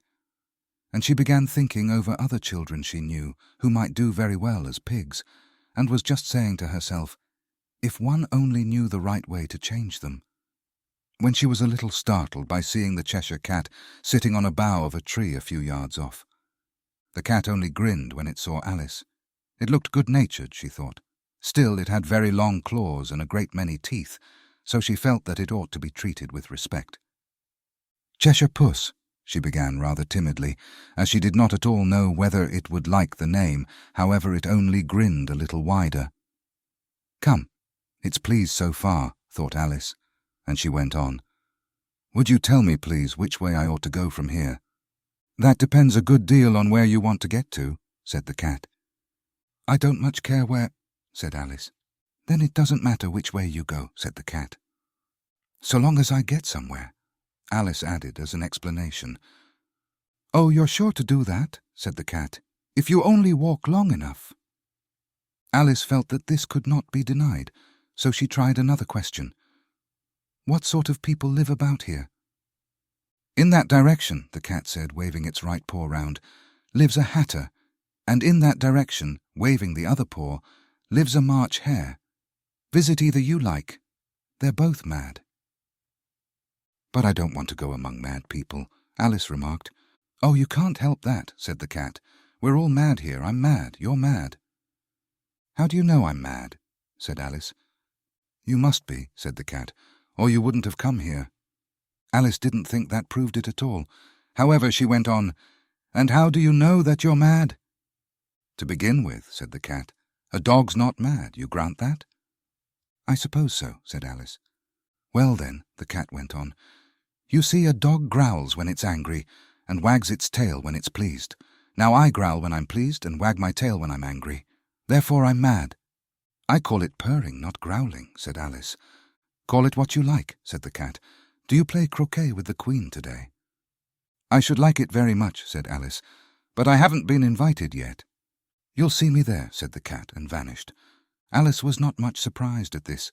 She was getting so used to queer things happening. While she was looking at the place where it had been, it suddenly appeared again. "By the by, what became of the baby?" said the cat. "I'd nearly forgotten to ask." "It turned into a pig," Alice quietly said, just as if it had come back in a natural way. "I thought it would," said the cat, and vanished again. Alice waited a little, half expecting to see it again, but it did not appear, and after a minute or two she walked on in the direction in which the March hare was said to live. "I've seen hatters before," she said to herself. "The March hare will be much the most interesting, and perhaps as this is May it won't be raving mad, at least not so mad as it was in March." As she said this she looked up, and there was the cat again, sitting on a branch of a tree. "Did you say pig or fig?" said the cat. "I said pig," replied Alice, "and I wish you wouldn't keep appearing and vanishing so suddenly. You make one quite giddy." "All right," said the cat, and this time it vanished quite slowly, beginning with the end of the tail and ending with the grin, which remained some time after the rest of it had gone. "Well, I've often seen a cat without a grin," thought Alice, "but a grin without a cat. It's the most curious thing I ever saw in my life." She had not gone much farther before she came in sight of the house of the March hare. She thought it must be the right house, because the chimneys were shaped like ears, and the roof was thatched with fur. It was so large a house that she did not like to go nearer till she had nibbled some more of the left-hand bit of mushroom, and raised herself to about 2 feet high. Even then she walked up towards it rather timidly, saying to herself, "Suppose it should be raving mad after all. I almost wish I'd gone to see the Hatter instead." Chapter 7. A Mad Tea Party. There was a table set out under a tree in front of the house, and the March hare and the Hatter were having tea at it. A dormouse was sitting between them, fast asleep, and the other two were using it as a cushion, resting their elbows on it and talking over its head. "Very uncomfortable for the dormouse," thought Alice, "only as it's asleep, I suppose it doesn't mind." The table was a large one, but the three were all crowded together at one corner of it. "No room! No room!" they cried out when they saw Alice coming. "There's plenty of room," said Alice indignantly, and she sat down in a large armchair at one end of the table. "Have some wine," the March hare said in an encouraging tone. Alice looked all round the table, but there was nothing on it but tea. "I don't see any wine," she remarked. "There isn't any," said the March hare. "Then it wasn't very civil of you to offer it," said Alice angrily. "It wasn't very civil of you to sit down without being invited," said the March hare. "I didn't know it was your table," said Alice. "It's laid for a great many more than 3. "Your hair wants cutting," said the Hatter. He had been looking at Alice for some time with great curiosity, and this was his first speech.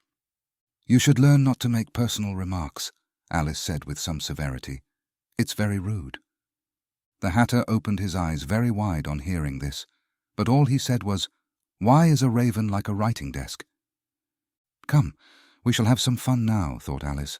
I'm glad they've begun asking riddles. I believe I can guess that, she added aloud. So, do you mean that you think you can find out the answer to it? Said the March Hare. Exactly so, said Alice. Then you should say what you mean, the March Hare went on. I do, Alice hastily replied. At least I mean what I say. That's the same thing, you know. Not the same thing a bit, said the Hatter. You might just as well say that I see what I eat is the same thing as I eat what I see. You might just as well say, added the March Hare, that I like what I get is the same thing as I get what I like. You might just as well say, added the Dormouse, who seemed to be talking in his sleep, that I breathe when I sleep is the same thing as I sleep when I breathe. It is the same thing with you, said the Hatter, and here the conversation dropped, and the party sat silent for a minute, while Alice thought over all she could remember about ravens and writing desks, which wasn't much. The Hatter was the first to break the silence. What day of the month is it? He said, turning to Alice. He had taken his watch out of his pocket and was looking at it uneasily, shaking it every now and then and holding it to his ear. Alice considered a little and then said, The 4th. 2 days wrong, sighed the Hatter. I told you butter wouldn't suit the works, he added, looking angrily at the March Hare. It was the best butter, the March Hare meekly replied. Yes, but some crumbs must have got in as well, the Hatter grumbled. You shouldn't have put it in with the bread knife. The March Hare took the watch and looked at it gloomily. Then he dipped it into his cup of tea and looked at it again, but he could think of nothing better to say than his first remark. It was the best butter, you know. Alice had been looking over his shoulder with some curiosity. What a funny watch, she remarked. It tells the day of the month and doesn't tell what o'clock it is. Why should it? Muttered the Hatter. Does your watch tell you what year it is? Of course not, Alice replied very readily. But that's because it stays the same year for such a long time together. Which is just the case with mine, said the Hatter. Alice felt dreadfully puzzled.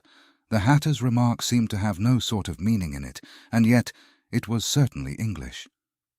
I don't quite understand you, she said, as politely as she could. The Dormouse is asleep again, said the Hatter, and he poured a little hot tea upon its nose. The Dormouse shook its head impatiently, and said, without opening its eyes, Of course, just what I was going to remark myself. Have you guessed the riddle yet? The Hatter said, turning to Alice again. No, I give it up, Alice replied.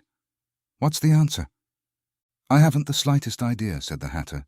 Nor I, said the March Hare. Alice sighed wearily. I think you might do something better with the time, she said, than waste it in asking riddles that have no answers.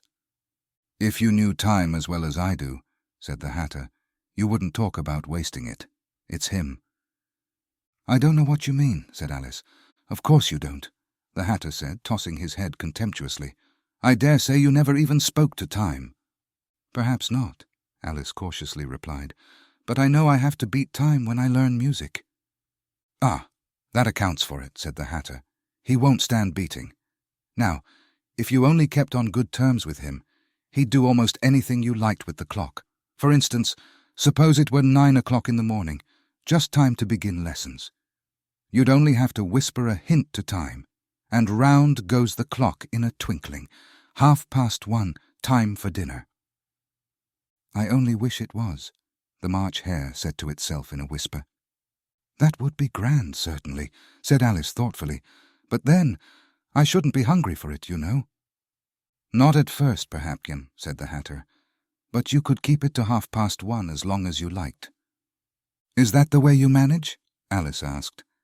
The Hatter shook his head mournfully. Not I, he replied. We quarrelled last March, just before he went mad, you know. Pointing with his teaspoon at the March Hare. It was at the great concert given by the Queen of Hearts, and I had to sing. Twinkle, twinkle, little bat, how I wonder what you're at. You know the song, perhaps? I've heard something like it, said Alice. It goes on, you know, the Hatter continued, in this way. Up above the world you fly like a tea tray in the sky, twinkle, twinkle. Here the dormouse shook itself and began singing in its sleep, "Twinkle, twinkle, twinkle, twinkle," and went on so long that they had to pinch it to make it stop. "Well, I'd hardly finished the first verse," said the Hatter, "when the Queen jumped up and bawled out, 'He's murdering the time! Off with his head!'" "How dreadfully savage!" exclaimed Alice. "And ever since that," the Hatter went on in a mournful tone, "he won't do a thing I ask. It's always 6 o'clock now." A bright idea came into Alice's head. "Is that the reason so many tea things are put out here?" she asked. "Yes, that's it," said the Hatter with a sigh. "It's always tea time, and we've no time to wash the things between whiles." "Then you keep moving round, I suppose," said Alice. "Exactly so," said the Hatter, "as the things get used up." "But what happens when you come to the beginning again?" Alice ventured to ask. "Suppose we change the subject," the March Hare interrupted, yawning. "I'm getting tired of this. I vote the young lady tells us a story." "I'm afraid I don't know one," said Alice, rather alarmed at the proposal. "Then the Dormouse shall," they both cried. "Wake up, Dormouse." And they pinched it on both sides at once. The Dormouse slowly opened his eyes. "I wasn't asleep," he said in a hoarse, feeble voice. "I heard every word you fellows were saying." "Tell us a story," said the March Hare. "Yes, please do," pleaded Alice. "And be quick about it," added the Hatter, "or you'll be asleep again before it's done. Once upon a time there were 3 little sisters," the Dormouse began in a great hurry, "and their names were Elsie, Lacey, and Tilly, and they lived at the bottom of a well." "What did they live on?" said Alice, who always took a great interest in questions of eating and drinking. "They lived on treacle," said the Dormouse, after thinking a minute or two. "They couldn't have done that, you know," Alice gently remarked. "They'd have been ill." "So they were," said the Dormouse, "very ill." Alice tried to fancy to herself what such an extraordinary way of living would be like, but it puzzled her too much, so she went on, "But why did they live at the bottom of a well?" "Take some more tea," the March Hare said to Alice, very earnestly. "I've had nothing yet," Alice replied in an offended tone, "so I can't take more." "You mean you can't take less," said the Hatter. "It's very easy to take more than nothing." "Nobody asked your opinion," said Alice. "Who's making personal remarks now?" the Hatter asked triumphantly. Alice did not quite know what to say to this, so she helped herself to some tea and bread and butter, and then turned to the Dormouse and repeated her question. "Why did they live at the bottom of a well?" The Dormouse again took a minute or two to think about it, and then said, "It was a treacle well." "There's no such thing," Alice was beginning very angrily, but the Hatter and the March Hare went, "Shh, shh," and the Dormouse sulkily remarked, "If you can't be civil, you'd better finish the story for yourself." "No, please go on," Alice said very humbly. "I won't interrupt again. I dare say there may be one." "One, indeed," said the Dormouse indignantly. However, he consented to go on. "And so these 3 little sisters, they were learning to draw, you know." "What did they draw?" said Alice, quite forgetting her promise. "Treacle," said the Dormouse, without considering at all this time. "I want a clean cup," interrupted the Hatter. "Let's all move one place on." He moved on as he spoke, and the Dormouse followed him. The March Hare moved into the Dormouse's place, and Alice rather unwillingly took the place of the March Hare. The Hatter was the only one who got any advantage from the change, and Alice was a good deal worse off than before, as the March Hare had just upset the milk jug into his plate. Alice did not wish to offend the Dormouse again, so she began very cautiously. "But I don't understand. Where did they draw the treacle from?" "You can draw water out of a water well," said the Hatter. "So I should think you could draw treacle out of a treacle well. Eh, stupid?" "But they were in the well," Alice said to the Dormouse, not choosing to notice this last remark. "Of course they were," said the Dormouse, well in. This answer so confused poor Alice that she let the Dormouse go on for some time without interrupting it.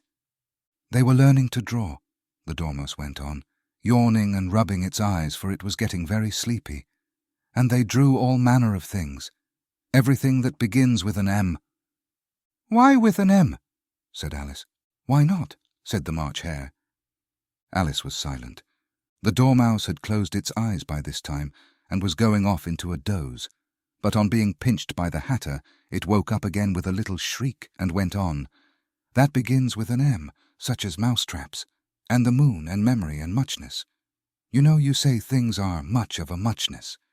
Did you ever see such a thing as a drawing of a muchness? Really, now you ask me, said Alice, very much confused. I don't think— Then you shouldn't talk, said the hatter. This piece of rudeness was more than Alice could bear. She got up in great disgust and walked off. The dormouse fell asleep instantly, and neither of the others took the least notice of her going, though she looked back once or twice, half hoping that they would call after her.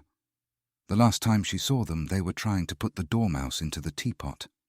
At any rate, I'll never go there again, said Alice as she picked her way through the wood. It's the stupidest tea party I ever was at in all my life. Just as she said this, she noticed that one of the trees had a door leading right into it. That's very curious, she thought. But everything's curious today. I think I may as well go in at once. And in she went. Once more she found herself in the long hall and close to the little glass table. Now, I'll manage better this time, she said to herself, and began by taking the little golden key and unlocking the door that led into the garden. Then she went to work nibbling at the mushroom. She had kept a piece of it in her pocket, till she was about a foot high. Then she walked down the little passage, and then she found herself at last in the beautiful garden, among the bright flower beds and the cool fountains. Chapter 8. The Queen's Croquet Ground.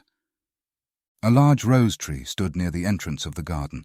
The roses growing on it were white, but there were 3 gardeners at it, busily painting them red. Alice thought this a very curious thing, and she went nearer to watch them, and just as she came up to them she heard one of them say, "Look out now, Five! Don't go splashing paint over me like that." "I couldn't help it," said Five in a sulky tone. "Seven jogged my elbow." On which Seven looked up and said, "That's right, Five. Always lay the blame on others." "You'd better not talk," said Five. "I heard the Queen say only yesterday you deserved to be beheaded." "What for?" said the one who had spoken first. "That's none of your business, too," said Seven. "Yes, it is his business," said Five, "and I'll tell him. It was for bringing the cook tulip roots instead of onions." Seven flung down his brush and had just begun, "Well, of all the unjust things," when his eye chanced to fall upon Alice as she stood watching them, and he checked himself suddenly. The others looked round also, and all of them bowed low. "Would you tell me," said Alice a little timidly, "why you are painting those roses?" 5 and 7 said nothing, but looked at 2. 2 began in a low voice. "Why, the fact is, you see, miss, this here ought to have been a red rose tree, and we put a white one in by mistake, and if the Queen was to find it out, we should all have our heads cut off, you know. So you see, miss, we're doing our best afore she comes to—" At this moment 5, who had been anxiously looking across the garden, called out, "The Queen! The Queen!" And the 3 gardeners instantly threw themselves flat upon their faces.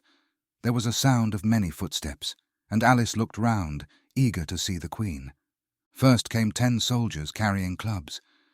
These were all shaped like the 3 gardeners, oblong and flat, with their hands and feet at the corners. Next, the 10 courtiers. These were ornamented all over with diamonds, and walked 2 and 2 as the soldiers did. After these came the royal children. There were 10 of them, and the little dears came jumping merrily along hand in couples. They were all ornamented with hearts. Next came the guests, mostly kings and queens, and among them Alice recognized the White Rabbit. It was talking in a hurried, nervous manner, smiling at everything that was said, and went by without noticing her.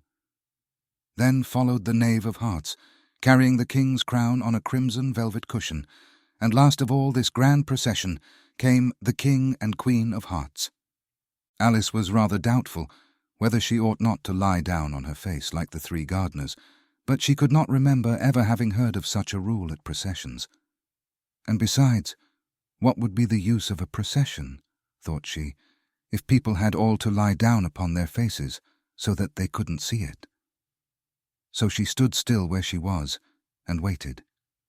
When the procession came opposite to Alice, they all stopped and looked at her, and the Queen said severely, "Who is this?" She said it to the Knave of Hearts, who only bowed and smiled in reply. "Idiot!" said the Queen, tossing her head impatiently, and turning to Alice, she went on, "What's your name, child?" "My name is Alice, so please your Majesty," said Alice very politely, but she added to herself, "Why, they're only a pack of cards, after all. I needn't be afraid of them." "And who are these?" said the Queen, pointing to the 3 gardeners who were lying round the rose-tree. For you see, as they were lying on their faces, and the pattern on their backs was the same as the rest of the pack, she could not tell whether they were gardeners, or soldiers, or courtiers, or 3 of her own children. "How should I know?" said Alice, surprised at her own courage. "It's no business of mine." The Queen turned crimson with fury, and after glaring at her for a moment like a wild beast, screamed, "Off with her head, off!" "Nonsense," said Alice very loudly and decidedly, and the Queen was silent. The King laid his hand upon her arm and timidly said, "Consider, my dear, she is only a child." The Queen turned angrily away from him and said to the Knave, "Turn them over." The Knave did so very carefully with one foot. "Get up," said the Queen in a shrill, loud voice, and the 3 gardeners instantly jumped up and began bowing to the King, the Queen, the royal children, and everybody else. "Leave off that!" screamed the Queen. "You make me giddy." And then, turning to the rose-tree, she went on, "What have you been doing here?" "May it please your Majesty," said Tu in a very humble tone, going down on one knee as he spoke. "We were trying—" "I see," said the Queen, who had meanwhile been examining the roses. "Off with their heads!" And the procession moved on, 3 of the soldiers remaining behind to execute the unfortunate gardeners, who ran to Alice for protection. "You shan't be beheaded," said Alice, and she put them into a large flower-pot that stood near. The 3 soldiers wandered about for a minute or 2, looking for them, and then quietly marched off after the others. "Are their heads off?" shouted the Queen. "Their heads are gone, if it please your Majesty," the soldiers shouted in reply. "That's right," shouted the Queen. "Can you play croquet?" The soldiers were silent and looked at Alice, as the question was evidently meant for her. "Yes," shouted Alice. "Come on then," roared the Queen, and Alice joined the procession, wondering very much what would happen next. It's a very fine day," said a timid voice at her side. She was walking by the White Rabbit, who was peeping anxiously into her face. "Very," said Alice. "Where's the Duchess?" "Hush, hush," said the Rabbit in a low, hurried tone. He looked anxiously over his shoulder as he spoke, and then raised himself upon tiptoe, put his mouth close to her ear, and whispered, "She's under sentence of execution." "What for?" said Alice. "Did you say what a pity?" the Rabbit asked. "No, I didn't," said Alice. "I don't think it's at all a pity. I said, what for?" "She boxed the Queen's ears," the Rabbit began.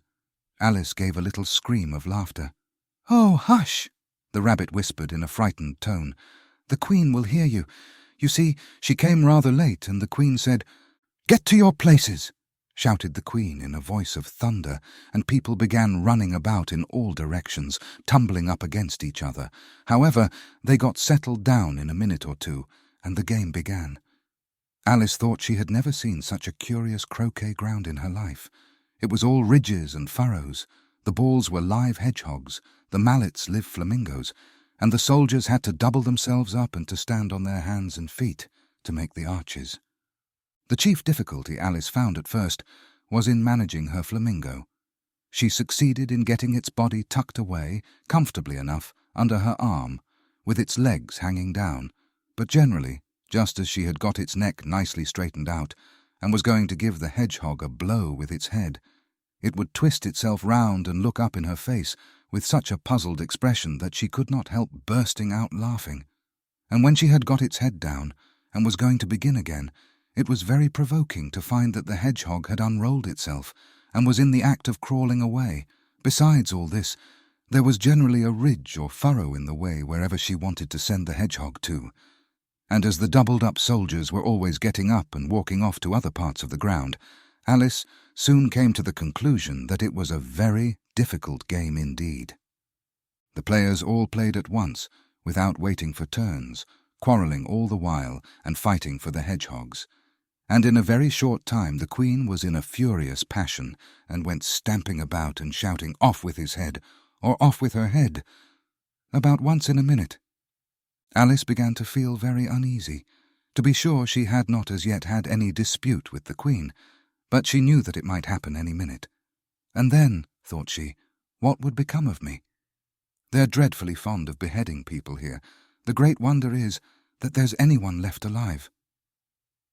She was looking about for some way of escape and wondering whether she could get away without being seen, when she noticed a curious appearance in the air.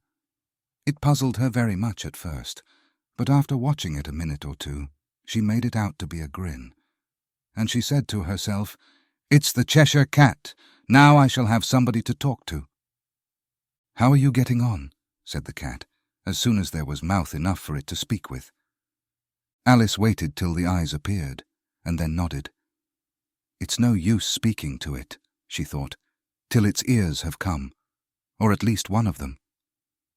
In another minute the whole head appeared, and then Alice put down her flamingo and began an account of the game, feeling very glad she had someone to listen to her. The cat seemed to think that there was enough of it now in sight, and no more of it appeared. "I don't think they play at all fairly," Alice began, in rather a complaining tone. "And they all quarrel so dreadfully one can't hear oneself speak. And they don't seem to have any rules in particular. At least, if there are, nobody attends to them. And you've no idea how confusing it is, all the things being alive. For instance, there's the arch I've got to go through next, walking about at the other end of the ground. And I should have croqueted the Queen's hedgehog just now, only it ran away when it saw mine coming." "How do you like the Queen?" said the cat in a low voice. "Not at all," said Alice. "She's so extremely—" Just then she noticed that the Queen was close behind her, listening, so she went on, "Likely to win, that it's hardly worth while finishing the game." The Queen smiled and passed on. "Who are you talking to?" said the King, going up to Alice and looking at the cat's head with great curiosity. "It's a friend of mine, a Cheshire cat," said Alice. "Allow me to introduce it." "I don't like the look of it at all," said the King. "However, it may kiss my hand if it likes." "I'd rather not," the cat remarked.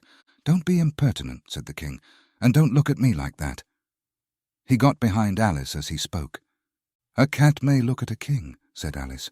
"I've read that in some book, but I don't remember where." "Well, it must be removed," said the King very decidedly, and he called the Queen, who was passing at the moment. "My dear, I wish you would have this cat removed." The Queen had only one way of settling all difficulties, great or small. "Off with his head," she said, without even looking round. "I'll fetch the executioner myself," said the King eagerly, and he hurried off. Alice thought she might as well go back and see how the game was going on, as she heard the Queen's voice in the distance, screaming with passion. She had already heard her sentence 3 of the players to be executed for having missed their turns, and she did not like the look of things at all, as the game was in such confusion that she never knew whether it was her turn or not. So she went in search of her hedgehog. The hedgehog was engaged in a fight with another hedgehog, which seemed to Alice an excellent opportunity for croqueting one of them with the other. The only difficulty was that her flamingo was gone across to the other side of the garden, where Alice could see it, trying in a helpless sort of way to fly up into a tree. By the time she had caught the flamingo and brought it back, the fight was over, and both the hedgehogs were out of sight. "But it doesn't matter much," thought Alice, "as all the arches are gone from this side of the ground." So she tucked it away under her arm, that it might not escape again, and went back for a little more conversation with her friend. When she got back to the Cheshire Cat, she was surprised to find quite a large crowd collected round it. There was a dispute going on between the executioner, the King, and the Queen, who were all talking at once, while all the rest were quite silent, and looked very uncomfortable.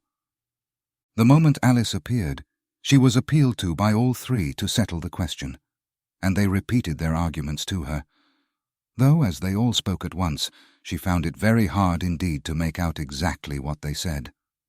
The executioner's argument was that you couldn't cut off a head unless there was a body to cut it off from, that he had never had to do such a thing before, and he wasn't going to begin at his time of life. The king's argument was that anything that had a head could be beheaded, and that you weren't to talk nonsense. The queen's argument was that if something wasn't done about it in less than no time, she'd have everybody executed, all round.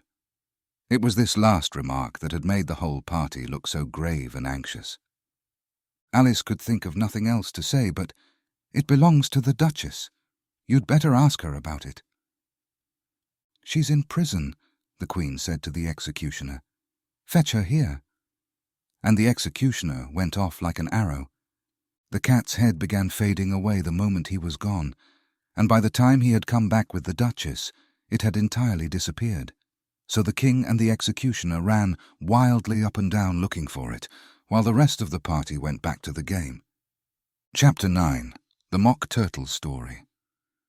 "You can't think how glad I am to see you again, you dear old thing," said the Duchess, as she tucked her arm affectionately into Alice's, and they walked off together. Alice was very glad to find her in such a pleasant temper, and thought to herself that perhaps it was only the pepper that had made her so savage when they met in the kitchen. "When I'm a duchess," she said to herself, not in a very hopeful tone though, "I won't have any pepper in my kitchen at all. Soup does very well without. Maybe it's always pepper that makes people hot-tempered," she went on, very much pleased at having found out a new kind of rule. "And vinegar that makes them sour, and chamomile that makes them bitter, and barley sugar and such things that make children sweet-tempered. I only wish people knew that. Then they wouldn't be so stingy about it, you know." She had quite forgotten the Duchess by this time, and was a little startled when she heard her voice close to her ear. "You're thinking about something, my dear, and that makes you forget to talk. I can't tell you just now what the moral of that is, but I shall remember it in a bit." "Perhaps it hasn't one," Alice ventured to remark. "Tut, tut, child," said the Duchess. "Everything's got a moral if only you can find it." And she squeezed herself up closer to Alice's side as she spoke. Alice did not much like keeping so close to her, first, because the Duchess was very ugly, and secondly, because she was exactly the right height to rest her chin upon Alice's shoulder, and it was an uncomfortably sharp chin.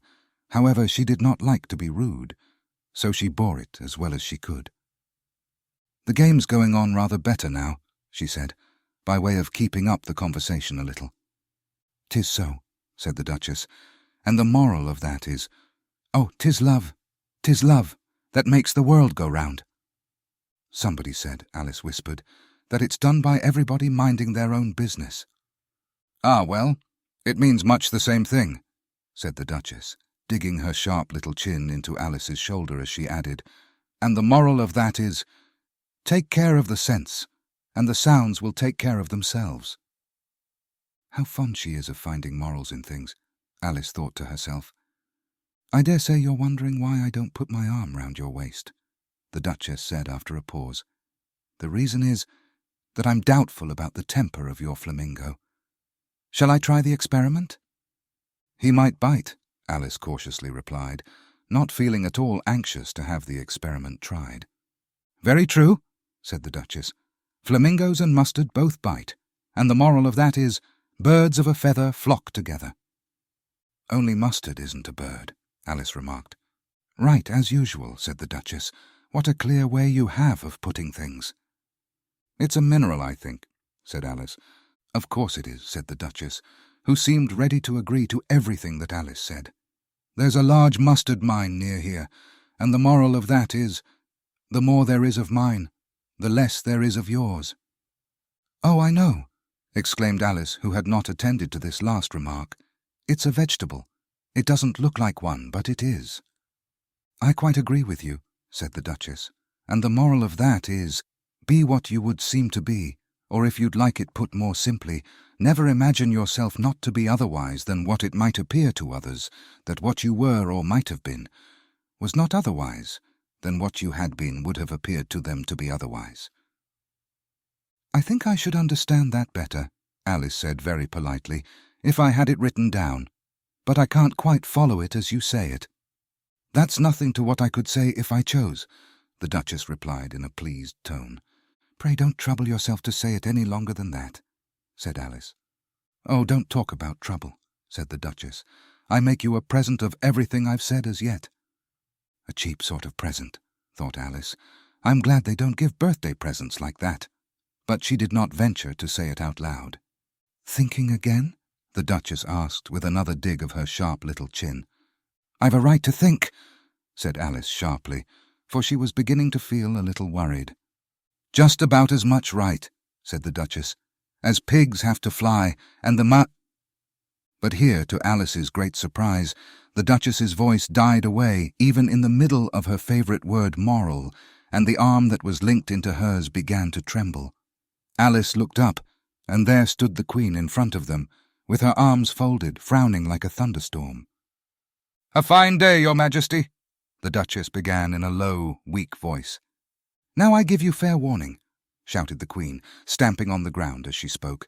"Either you or your head must be off, and that in about half no time. Take your choice." The Duchess took her choice and was gone in a moment. "Let's go on with the game," the Queen said to Alice, and Alice was too much frightened to say a word, but slowly followed her back to the croquet ground. The other guests had taken advantage of the Queen's absence and were resting in the shade. However, the moment they saw her, they hurried back to the game, the Queen merely remarking that a moment's delay would cost them their lives. All the time they were playing the Queen never left off, quarrelling with the other players and shouting, "Off with his head," or "Off with her head."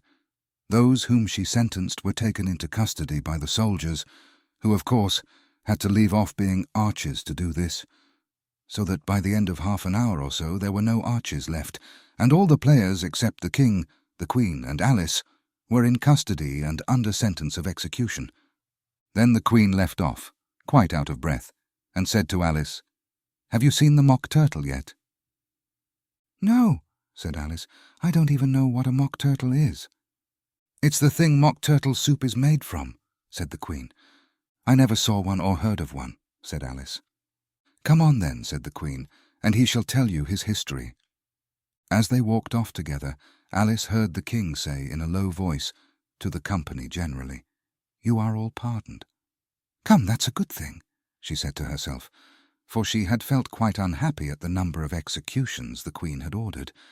They very soon came upon a griffin, lying fast asleep in the sun. If you don't know what a griffin is, look at the picture. "Up, lazy thing," said the Queen, "and take this young lady to see the Mock Turtle and to hear his history. I must go back and see, after some executions I have ordered." And she walked off, leaving Alice alone with the griffin. Alice did not quite like the look of the creature, but on the whole she thought it would be quite as safe to stay with it as to go after that savage Queen. So she waited. The griffon sat up and rubbed its eyes. Then it watched the Queen till she was out of sight. Then it chuckled. "What fun!" said the griffon, half to itself, half to Alice. "What is the fun?" said Alice. "Why, said the griffin. "It's all her fancy, that. They never executes nobody, you know. Come on." "Everybody says come on here," thought Alice, as she went slowly after it. "I never was so ordered about in all my life, never." They had not gone far before they saw the Mock Turtle in the distance, sitting sad and lonely on a little ledge of rock, and, as they came nearer, Alice could hear him sighing as if his heart would break. She pitied him deeply. "What is his sorrow?" she asked the griffin, and the griffin answered very nearly in the same words as before. "It's all his fancy, that. He hasn't got no sorrow, you know. Come on." So they went up to the Mock Turtle, who looked at them with large eyes full of tears but said nothing. "This here young lady," said the griffin, "she wants for to know your history, she do." "I'll tell it her," said the Mock Turtle in a deep, hollow tone. "Sit down, both of you, and don't speak a word till I've finished." So they sat down, and nobody spoke for some minutes. Alice thought to herself, "I don't see how he can ever finish, if he doesn't begin." But she waited patiently. "Once," said the Mock Turtle at last, with a deep sigh, "I was a real turtle." These words were followed by a very long silence, broken only by an occasional exclamation of "Haka!" from the griffin, and the constant heavy sobbing of the Mock Turtle. Alice was very nearly getting up and saying, "Thank you, sir, for your interesting story." But she could not help thinking there must be more to come, so she sat still and said nothing. "When we were little," the Mock Turtle went on at last, more calmly, though still sobbing a little now and then, "we went to school in the sea. The master was an old turtle. We used to call him Tortoise." "Why did you call him Tortoise if he wasn't one?" Alice asked. "We called him Tortoise because he taught us," said the Mock Turtle angrily. "Really, you are very dull." "You ought to be ashamed of yourself for asking such a simple question," added the Griffon. And then they both sat silent and looked at poor Alice, who felt ready to sink into the earth. At last, the Griffon said to the Mock Turtle, "Drive on, old fellow, don't be all day about it." And he went on in these words, "Yes, we went to school in the sea, though you mayn't believe it." "I never said I didn't," interrupted Alice. "You did," said the Mock Turtle. "Hold your tongue," added the Griffon before Alice could speak again. The Mock Turtle went on. "We had the best of educations. In fact, we went to school every day." "I've been to a day school too," said Alice. "You needn't be so proud as all that." "With extras?"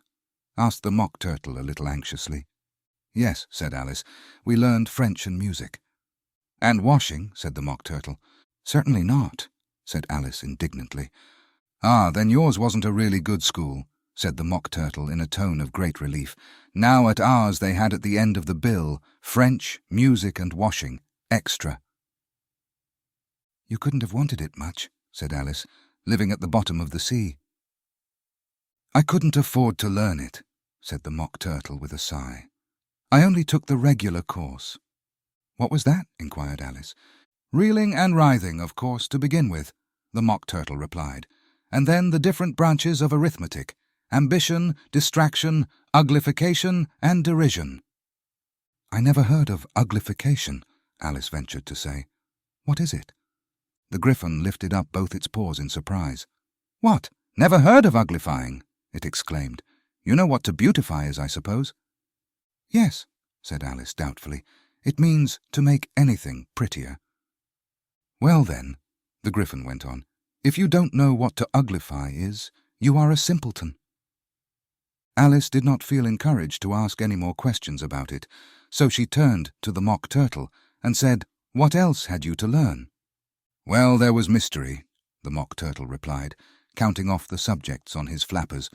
"Mystery, ancient and modern, with seography, then drawling. The drawling master was an old conger eel that used to come once a week. He taught us drawling, stretching and fainting in coils." "What was that like?" said Alice. "Well, I can't show it you myself," the Mock Turtle said. "I'm too stiff, and the Griffon never learnt it." "Hadn't time," said the Griffon. "I went to the classics master, though. He was an old crab, he was." "I never went to him," the Mock Turtle said with a sigh. "He taught laughing and grief, they used to say." "So he did, said the Griffon, sighing in his turn, and both creatures hid their faces in their paws. "And how many hours a day did you do lessons?" said Alice, in a hurry to change the subject. 10 hours the first day," said the Mock Turtle, 9 the next, and so on. "What a curious plan," exclaimed Alice. "That's the reason they're called lessons," the Griffon remarked, "because they lessen from day to day." This was quite a new idea to Alice, and she thought it over a little before she made her next remark. "Then the 11th day must have been a holiday." "Of course it was," said the Mock Turtle. "And how did you manage on the 12th? Alice went on eagerly. "That's enough about lessons," the Griffon interrupted in a very decided tone. "Tell her something about the games now."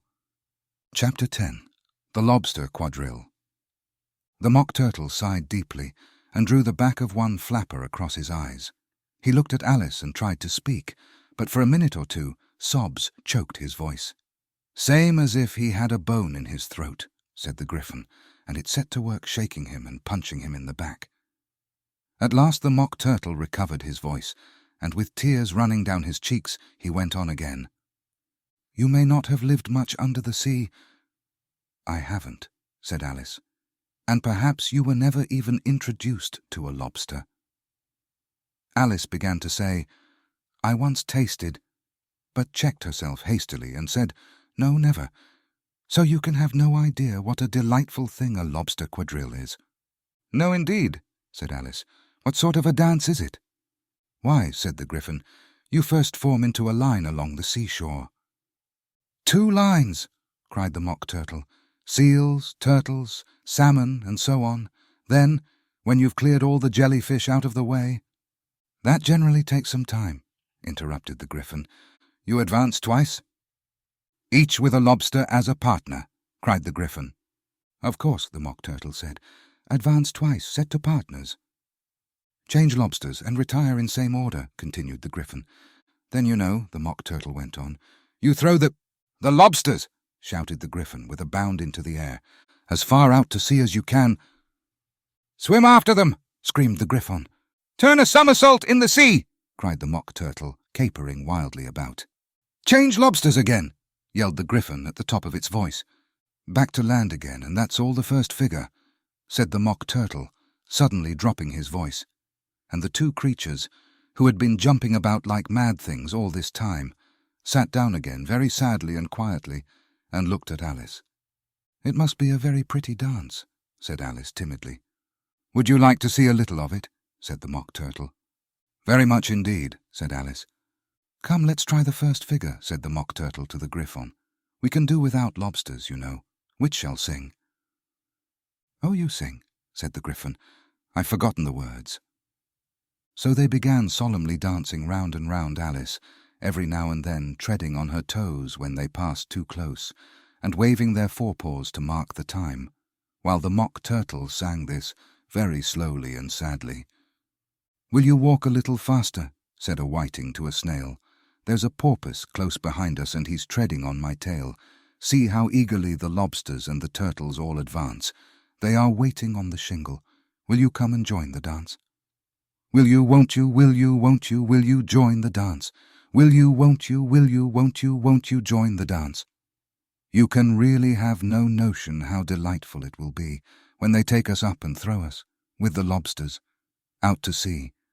But the snail replied, too far, and gave a look askance. Said he thanked the whiting kindly, but he would not join the dance. Would not, could not, would not join the dance. Would not, could not join the dance. What matters it how far we go? His scaly friend replied. There is another shore, you know, upon the other side. The further off from England, the nearer is to France.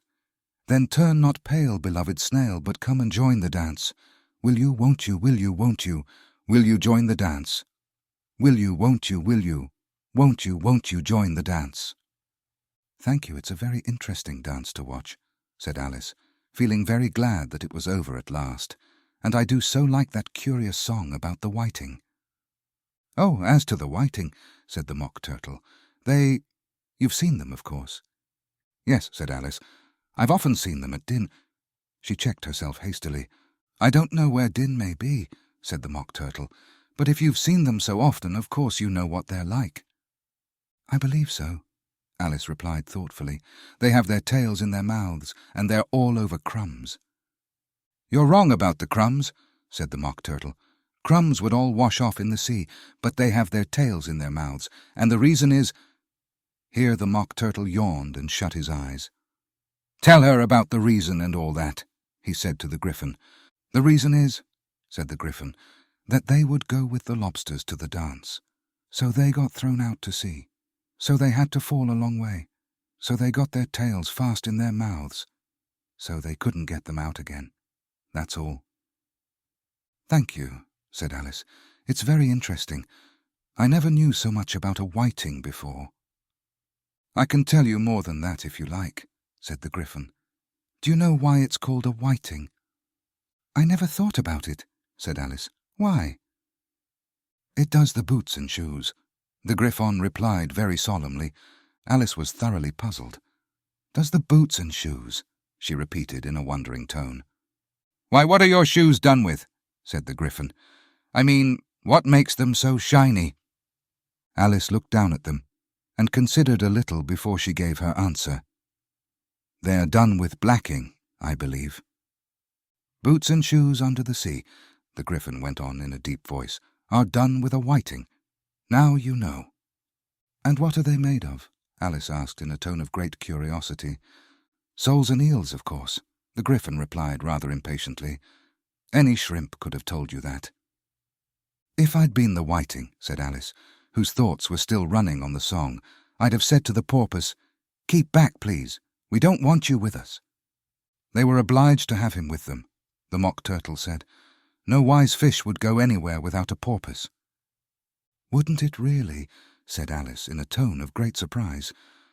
"Of course not," said the Mock Turtle. "Why, if a fish came to me and told me he was going a journey, I should say, 'With what porpoise?'" "Don't you mean purpose?" said Alice.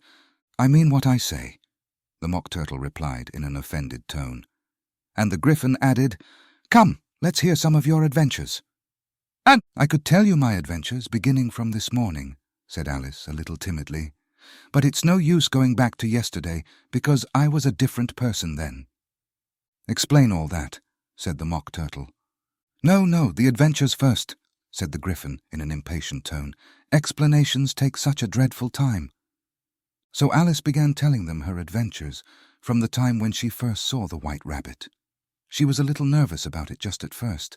The two creatures got so close to her, one on each side, and opened their eyes and mouths so very wide. But she gained courage as she went on. Her listeners were perfectly quiet till she got to the part about her repeating, "You are old, Father William," to the caterpillar, and the words all coming different, and then the Mock Turtle drew a long breath and said, "That's very curious." "It's all about as curious as it can be," said the Gryphon. "It all came different," the Mock Turtle repeated thoughtfully. "I should like to hear her try and repeat something now. Tell her to begin." He looked at the Gryphon as if he thought it had some kind of authority over Alice. "Stand up and repeat. 'Tis the voice of the sluggard," said the Gryphon. "How the creatures order one about and make one repeat lessons," thought Alice. "I might as well be at school at once."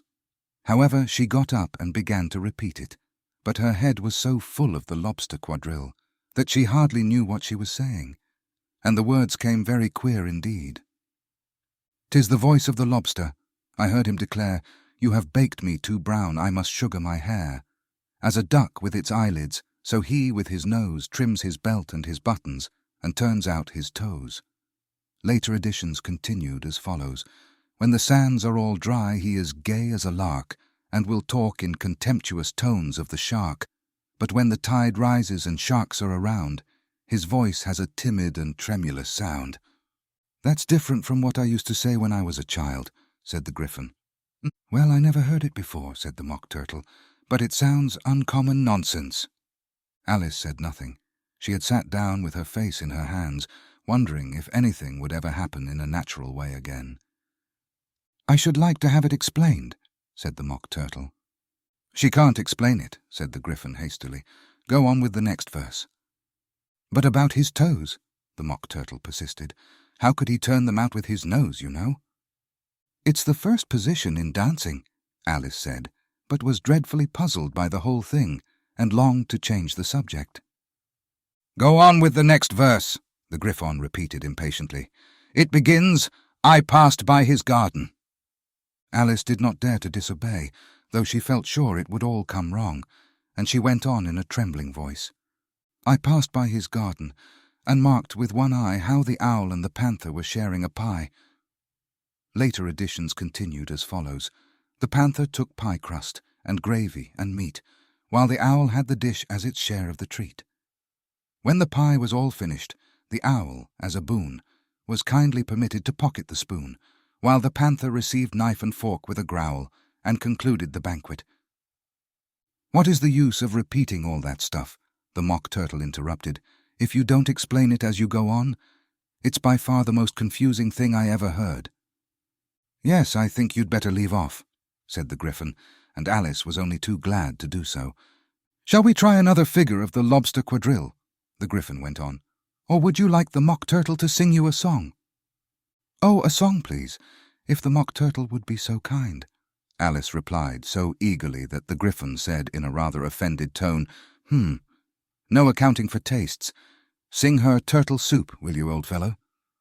The Mock Turtle sighed deeply and began, in a voice sometimes choked with sobs, to sing this: "Beautiful soup, so rich and green, waiting in a hot tureen. Who for such dainties would not stoop? Soup of the evening, beautiful soup. Soup of the evening, beautiful soup. Bo, ootiful sou, oop, bo, ootiful sou, oop of the evening, beautiful, beautiful soup. Beautiful soup. Who cares for fish, game, or any other dish? Who would not give all else for 2p pennyworth only of beautiful soup? Pennyworth only of beautiful soup. Bo, ootiful sou, bo, ootiful sou, oop of the evening, beautiful beauty, full soup." "Chorus again!" cried the Gryphon, and the Mock Turtle had just begun to repeat it when a cry of "The trial's beginning!" was heard in the distance. "Come on!" cried the Gryphon, and taking Alice by the hand it hurried off, without waiting for the end of the song. "What trial is it?" Alice panted as she ran, but the Gryphon only answered, "Come on," and ran the faster, while more and more faintly came, carried on the breeze that followed them, the melancholy words, "Soup of the evening, beautiful, beautiful soup." Chapter 11. Who Stole the Tarts? The King and Queen of Hearts were seated on their throne when they arrived, with a great crowd assembled about them, all sorts of little birds and beasts, as well as the whole pack of cards. The knave was standing before them, in chains, with a soldier on each side to guard him. And near the king was the White Rabbit, with a trumpet in one hand and a scroll of parchment in the other. In the very middle of the court was a table, with a large dish of tarts upon it. They looked so good that it made Alice quite hungry to look at them. "I wish they'd get the trial done," she thought, "and hand round the refreshments." But there seemed to be no chance of this, so she began looking at everything about her, to pass away the time. Alice had never been in a court of justice before, but she had read about them in books, and she was quite pleased to find that she knew the name of nearly everything there. "That's the judge," she said to herself, "because of his great wig." The judge, by the way, was the king, and as he wore his crown over the wig, look at the frontispiece if you want to see how he did it, he did not look at all comfortable, and it was certainly not becoming. "And that's the jury box," thought Alice, "and those 12 creatures," she was obliged to say, creatures, you see, because some of them were animals and some were birds. "I suppose they are the jurors." She said this last word 2 or 3 times over to herself, being rather proud of it, for she thought, and rightly too, that very few little girls of her age knew the meaning of it at all. However, jurymen would have done just as well. The 12 jurors were all writing very busily on slates. "What are they doing?" Alice whispered to the Gryphon. "They can't have anything to put down yet before the trial's begun." "They're putting down their names," the Gryphon whispered in reply, "for fear they should forget them before the end of the trial." "Stupid things," Alice began in a loud, indignant voice, but she stopped hastily, for the White Rabbit cried out, "Silence in the court!" and the king put on his spectacles and looked anxiously round to make out who was talking. Alice could see, as well as if she were looking over their shoulders, that all the jurors were writing down "stupid things" on their slates, and she could even make out that one of them didn't know how to spell stupid, and that he had to ask his neighbour to tell him. "A nice muddle their slates'll be in before the trial's over," thought Alice. One of the jurors had a pencil that squeaked. This, of course, Alice could not stand, and she went round the court and got behind him, and very soon found an opportunity of taking it away. She did it so quickly that the poor little juror, it was Bill the Lizard, could not make out at all what had become of it. So, after hunting all about for it, he was obliged to write with one finger for the rest of the day, and this was of very little use, as it left no mark on the slate. "Herald, read the accusation," said the king. On this the White Rabbit blew 3 blasts on the trumpet, and then unrolled the parchment scroll, and read as follows. "The Queen of Hearts, she made some tarts, all on a summer day. The Knave of Hearts, he stole those tarts, and took them quite away." "Consider your verdict," the king said to the jury. "Not yet, not yet," the rabbit hastily interrupted. "There's a great deal to come before that." "Call the first witness," said the king, and the White Rabbit blew 3 blasts on the trumpet, and called out, First witness. The first witness was the Hatter. He came in with a teacup in one hand and a piece of bread and butter in the other. "I beg pardon, Your Majesty," he began, "for bringing these in, but I hadn't quite finished my tea when I was sent for." "You ought to have finished," said the king. "When did you begin?" The Hatter looked at the March Hare, who had followed him into the court, arm in arm with the Dormouse. 14th of March, I think it was, he said. 15th, said the March Hare. 16th, added the Dormouse.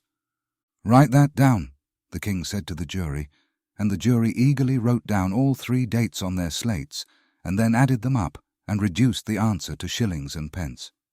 "Take off your hat," the king said to the Hatter. "It isn't mine," said the Hatter. "Stolen," the king exclaimed, turning to the jury, who instantly made a memorandum of the fact. "I keep them to sell," the Hatter added as an explanation. "I've none of my own. I'm a Hatter." Here the Queen put on her spectacles and began staring at the Hatter, who turned pale and fidgeted. "Give your evidence," said the king, "and don't be nervous or I'll have you executed on the spot." This did not seem to encourage the witness at all. He kept shifting from one foot to the other, looking uneasily at the Queen, and in his confusion he bit a large piece out of his teacup instead of the bread and butter. Just at this moment Alice felt a very curious sensation, which puzzled her a good deal until she made out what it was. She was beginning to grow larger again, and she thought at first she would get up and leave the court. But on second thoughts she decided to remain where she was, as long as there was room for her. "I wish you wouldn't squeeze so," said the Dormouse, who was sitting next to her. "I can hardly breathe." "I can't help it," said Alice very meekly. "I'm growing." "You've no right to grow here," said the Dormouse. "Don't talk nonsense," said Alice more boldly. "You know you're growing too." "Yes, but I grow at a reasonable pace," said the Dormouse. "Not in that ridiculous fashion." And he got up very sulkily and crossed over to the other side of the court. All this time the Queen had never left off, staring at the Hatter, and just as the Dormouse crossed the court, she said to one of the officers of the court, "Bring me the list of the singers in the last concert," on which the wretched Hatter trembled so that he shook both his shoes off. "Give your evidence," the king repeated angrily, "or I'll have you executed whether you're nervous or not." "I'm a poor man, Your Majesty," the Hatter began in a trembling voice, "and I hadn't begun my tea.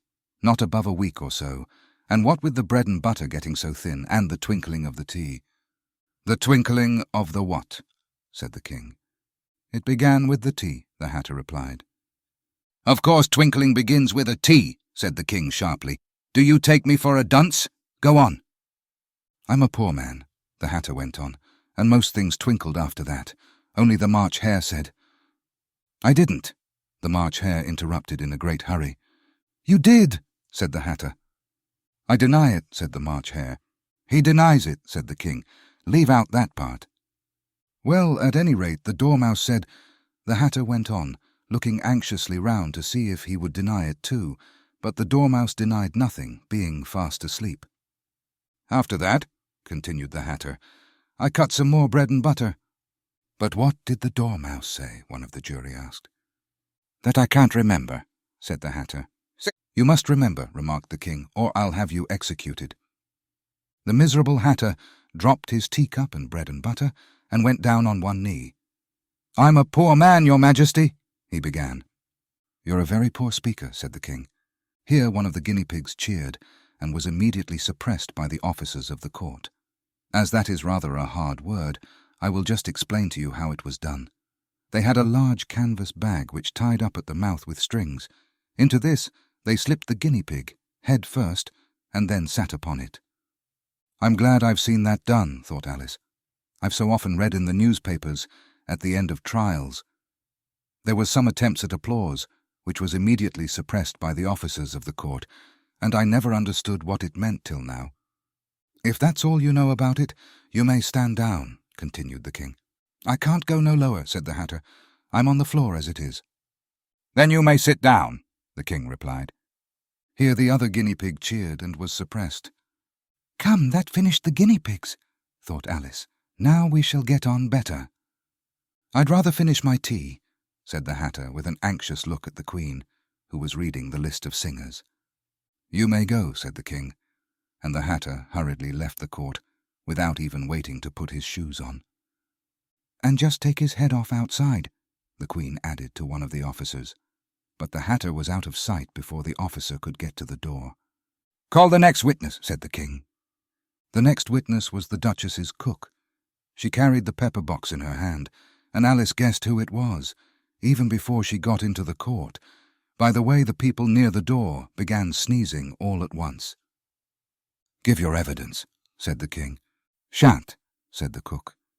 The King looked anxiously at the White Rabbit, who said in a low voice, "Your Majesty must cross-examine this witness."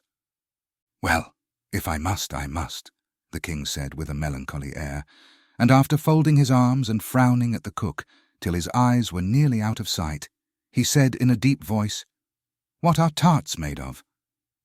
"Pepper mostly," said the cook. "Treacle," said a sleepy voice behind her. "Collar that dormouse!" the Queen shrieked out. "Behead that dormouse! Turn that dormouse out of court! Suppress him! Pinch him! Off with his whiskers!" For some minutes the whole court was in confusion, getting the dormouse turned out, and by the time they had settled down again, the cook had disappeared. "Never mind," said the King with an air of great relief.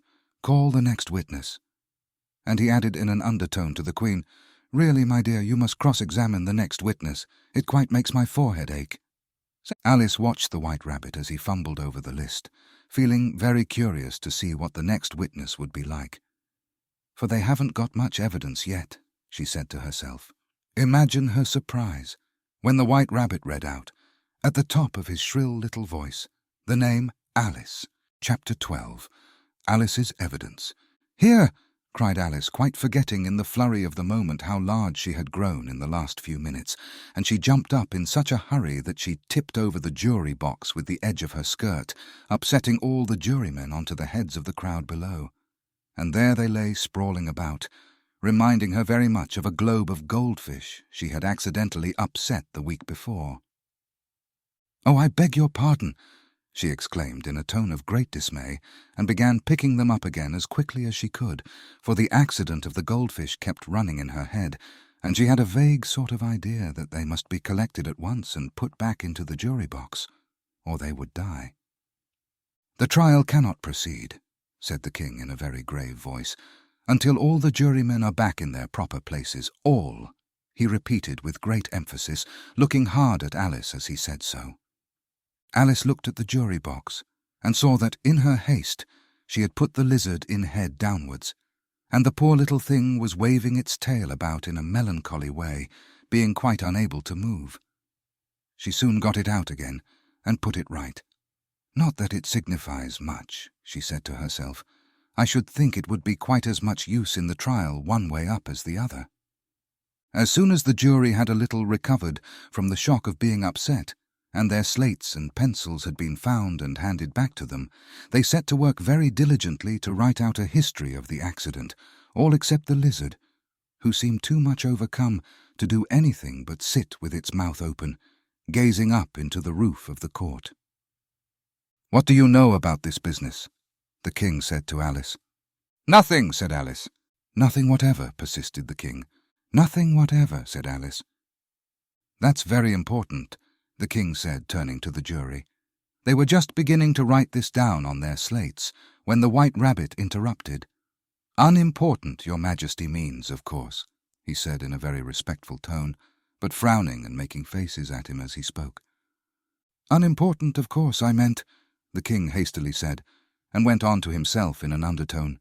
"Important, unimportant, unimportant, important," as if he were trying which word sounded best.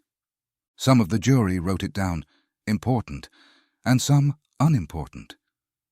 Alice could see this, as she was near enough to look over their slates. But it doesn't matter a bit, she thought to herself. At this moment the King, who had been for some time busily writing in his notebook, cackled out silence, and read out from his book, "Rule 42, all persons more than a mile high to leave the court." Everybody looked at Alice. "I'm not a mile high," said Alice. "You are," said the King. "Nearly 2 miles high," added the Queen. Well, I shan't go at any rate, said Alice. Besides, that's not a regular rule. You invented it just now. It's the oldest rule in the book, said the king. Then it ought to be number 1, said Alice. The king turned pale and shut his notebook hastily. Consider your verdict, he said to the jury in a low, trembling voice. There's more evidence to come yet, please, your majesty, said the White Rabbit, jumping up in a great hurry. This paper has just been picked up. What's in it? Said the queen. I haven't opened it yet, said the White Rabbit, but it seems to be a letter written by the prisoner to somebody. It must have been that, said the king, unless it was written to nobody, which isn't usual, you know. Who is it directed to? Said one of the jurymen. It isn't directed at all, said the White Rabbit. In fact, there's nothing written on the outside. He unfolded the paper as he spoke and added, It isn't a letter, after all. It's a set of verses. Are they in the prisoner's handwriting? Asked another of the jurymen. No, they're not, said the White Rabbit, and that's the queerest thing about it. The jury all looked puzzled. He must have imitated somebody else's hand, said the king. The jury all brightened up again. Please, your majesty, said the knave, I didn't write it, and they can't prove I did. There's no name signed at the end. If you didn't sign it, said the king, that only makes the matter worse. You must have meant some mischief, or else you'd have signed your name like an honest man. There was a general clapping of hands at this. It was the first really clever thing the king had said that day. That proves his guilt, said the queen. It proves nothing of the sort, said Alice. Why, you don't even know what they're about. Read them, said the king. The White Rabbit put on his spectacles. Where shall I begin, please, your majesty? He asked. Begin at the beginning, the king said gravely, and go on till you come to the end. Then stop. These were the verses the White Rabbit read. They told me you had been to her, and mentioned me to him. She gave me a good character, but said I could not swim. He sent them word I had not gone. We know it to be true. If she should push the matter on, what would become of you? I gave her 1, they gave him 2, you gave us 3 or more. They all returned from him to you, though they were mine before. If I or she should chance to be involved in this affair, he trusts to you to set them free, exactly as we were. My notion was that you had been, before she had this fit, an obstacle that came between him and ourselves and it. Don't let him know she liked them best, for this must ever be a secret, kept from all the rest between yourself and me. That's the most important piece of evidence we've heard yet, said the king, rubbing his hands. So now let the jury. If any one of them can explain it, said Alice. She had grown so large in the last few minutes that she wasn't a bit afraid of interrupting him. I'll give him 6pence. I don't believe there's an atom of meaning in it. The jury all wrote down on their slates, she doesn't believe there's an atom of meaning in it. But none of them attempted to explain the paper. If there's no meaning in it, said the king, that saves a world of trouble, you know, as we needn't try to find any. And yet I don't know, he went on, spreading out the verses on his knee and looking at them with one eye. I seem to see some meaning in them after all. Said I could not swim. You can't swim, can you? He added, turning to the knave. The knave shook his head sadly. Do I look like it? He said. Which he certainly did not, being made entirely of cardboard. All right so far, said the king, and he went on muttering over the verses to himself. We know it to be true. That's the jury, of course. I gave her 1, they gave him 2. Why, that must be what he did with the tarts, you know. But it goes on. They all returned from him to you, said Alice. Why, there they are, said the king triumphantly, pointing to the tarts on the table. Nothing can be clearer than that. Then again, before she had this fit. You never had fits, my dear, I think, he said to the queen. Never, said the queen furiously, throwing an inkstand at the lizard as she spoke. The unfortunate little Bill had left off writing on his slate with one finger, as he found it made no mark. But he now hastily began again, using the ink that was trickling down his face, as long as it lasted. Then the words don't fit you, said the king, looking round the court with a smile. There was a dead silence. It's a pun, the king added in an offended tone, and everybody laughed. "Let the jury consider their verdict," the king said, for about the 20th time that day. "No, no," said the queen. "Sentence first, verdict afterwards." "Stuff and nonsense," said Alice loudly. "The idea of having the sentence first." "Hold your tongue," said the queen, turning purple. "I won't," said Alice. "Off with her head!" the queen shouted at the top of her voice. Nobody moved. "Who cares for you?" said Alice.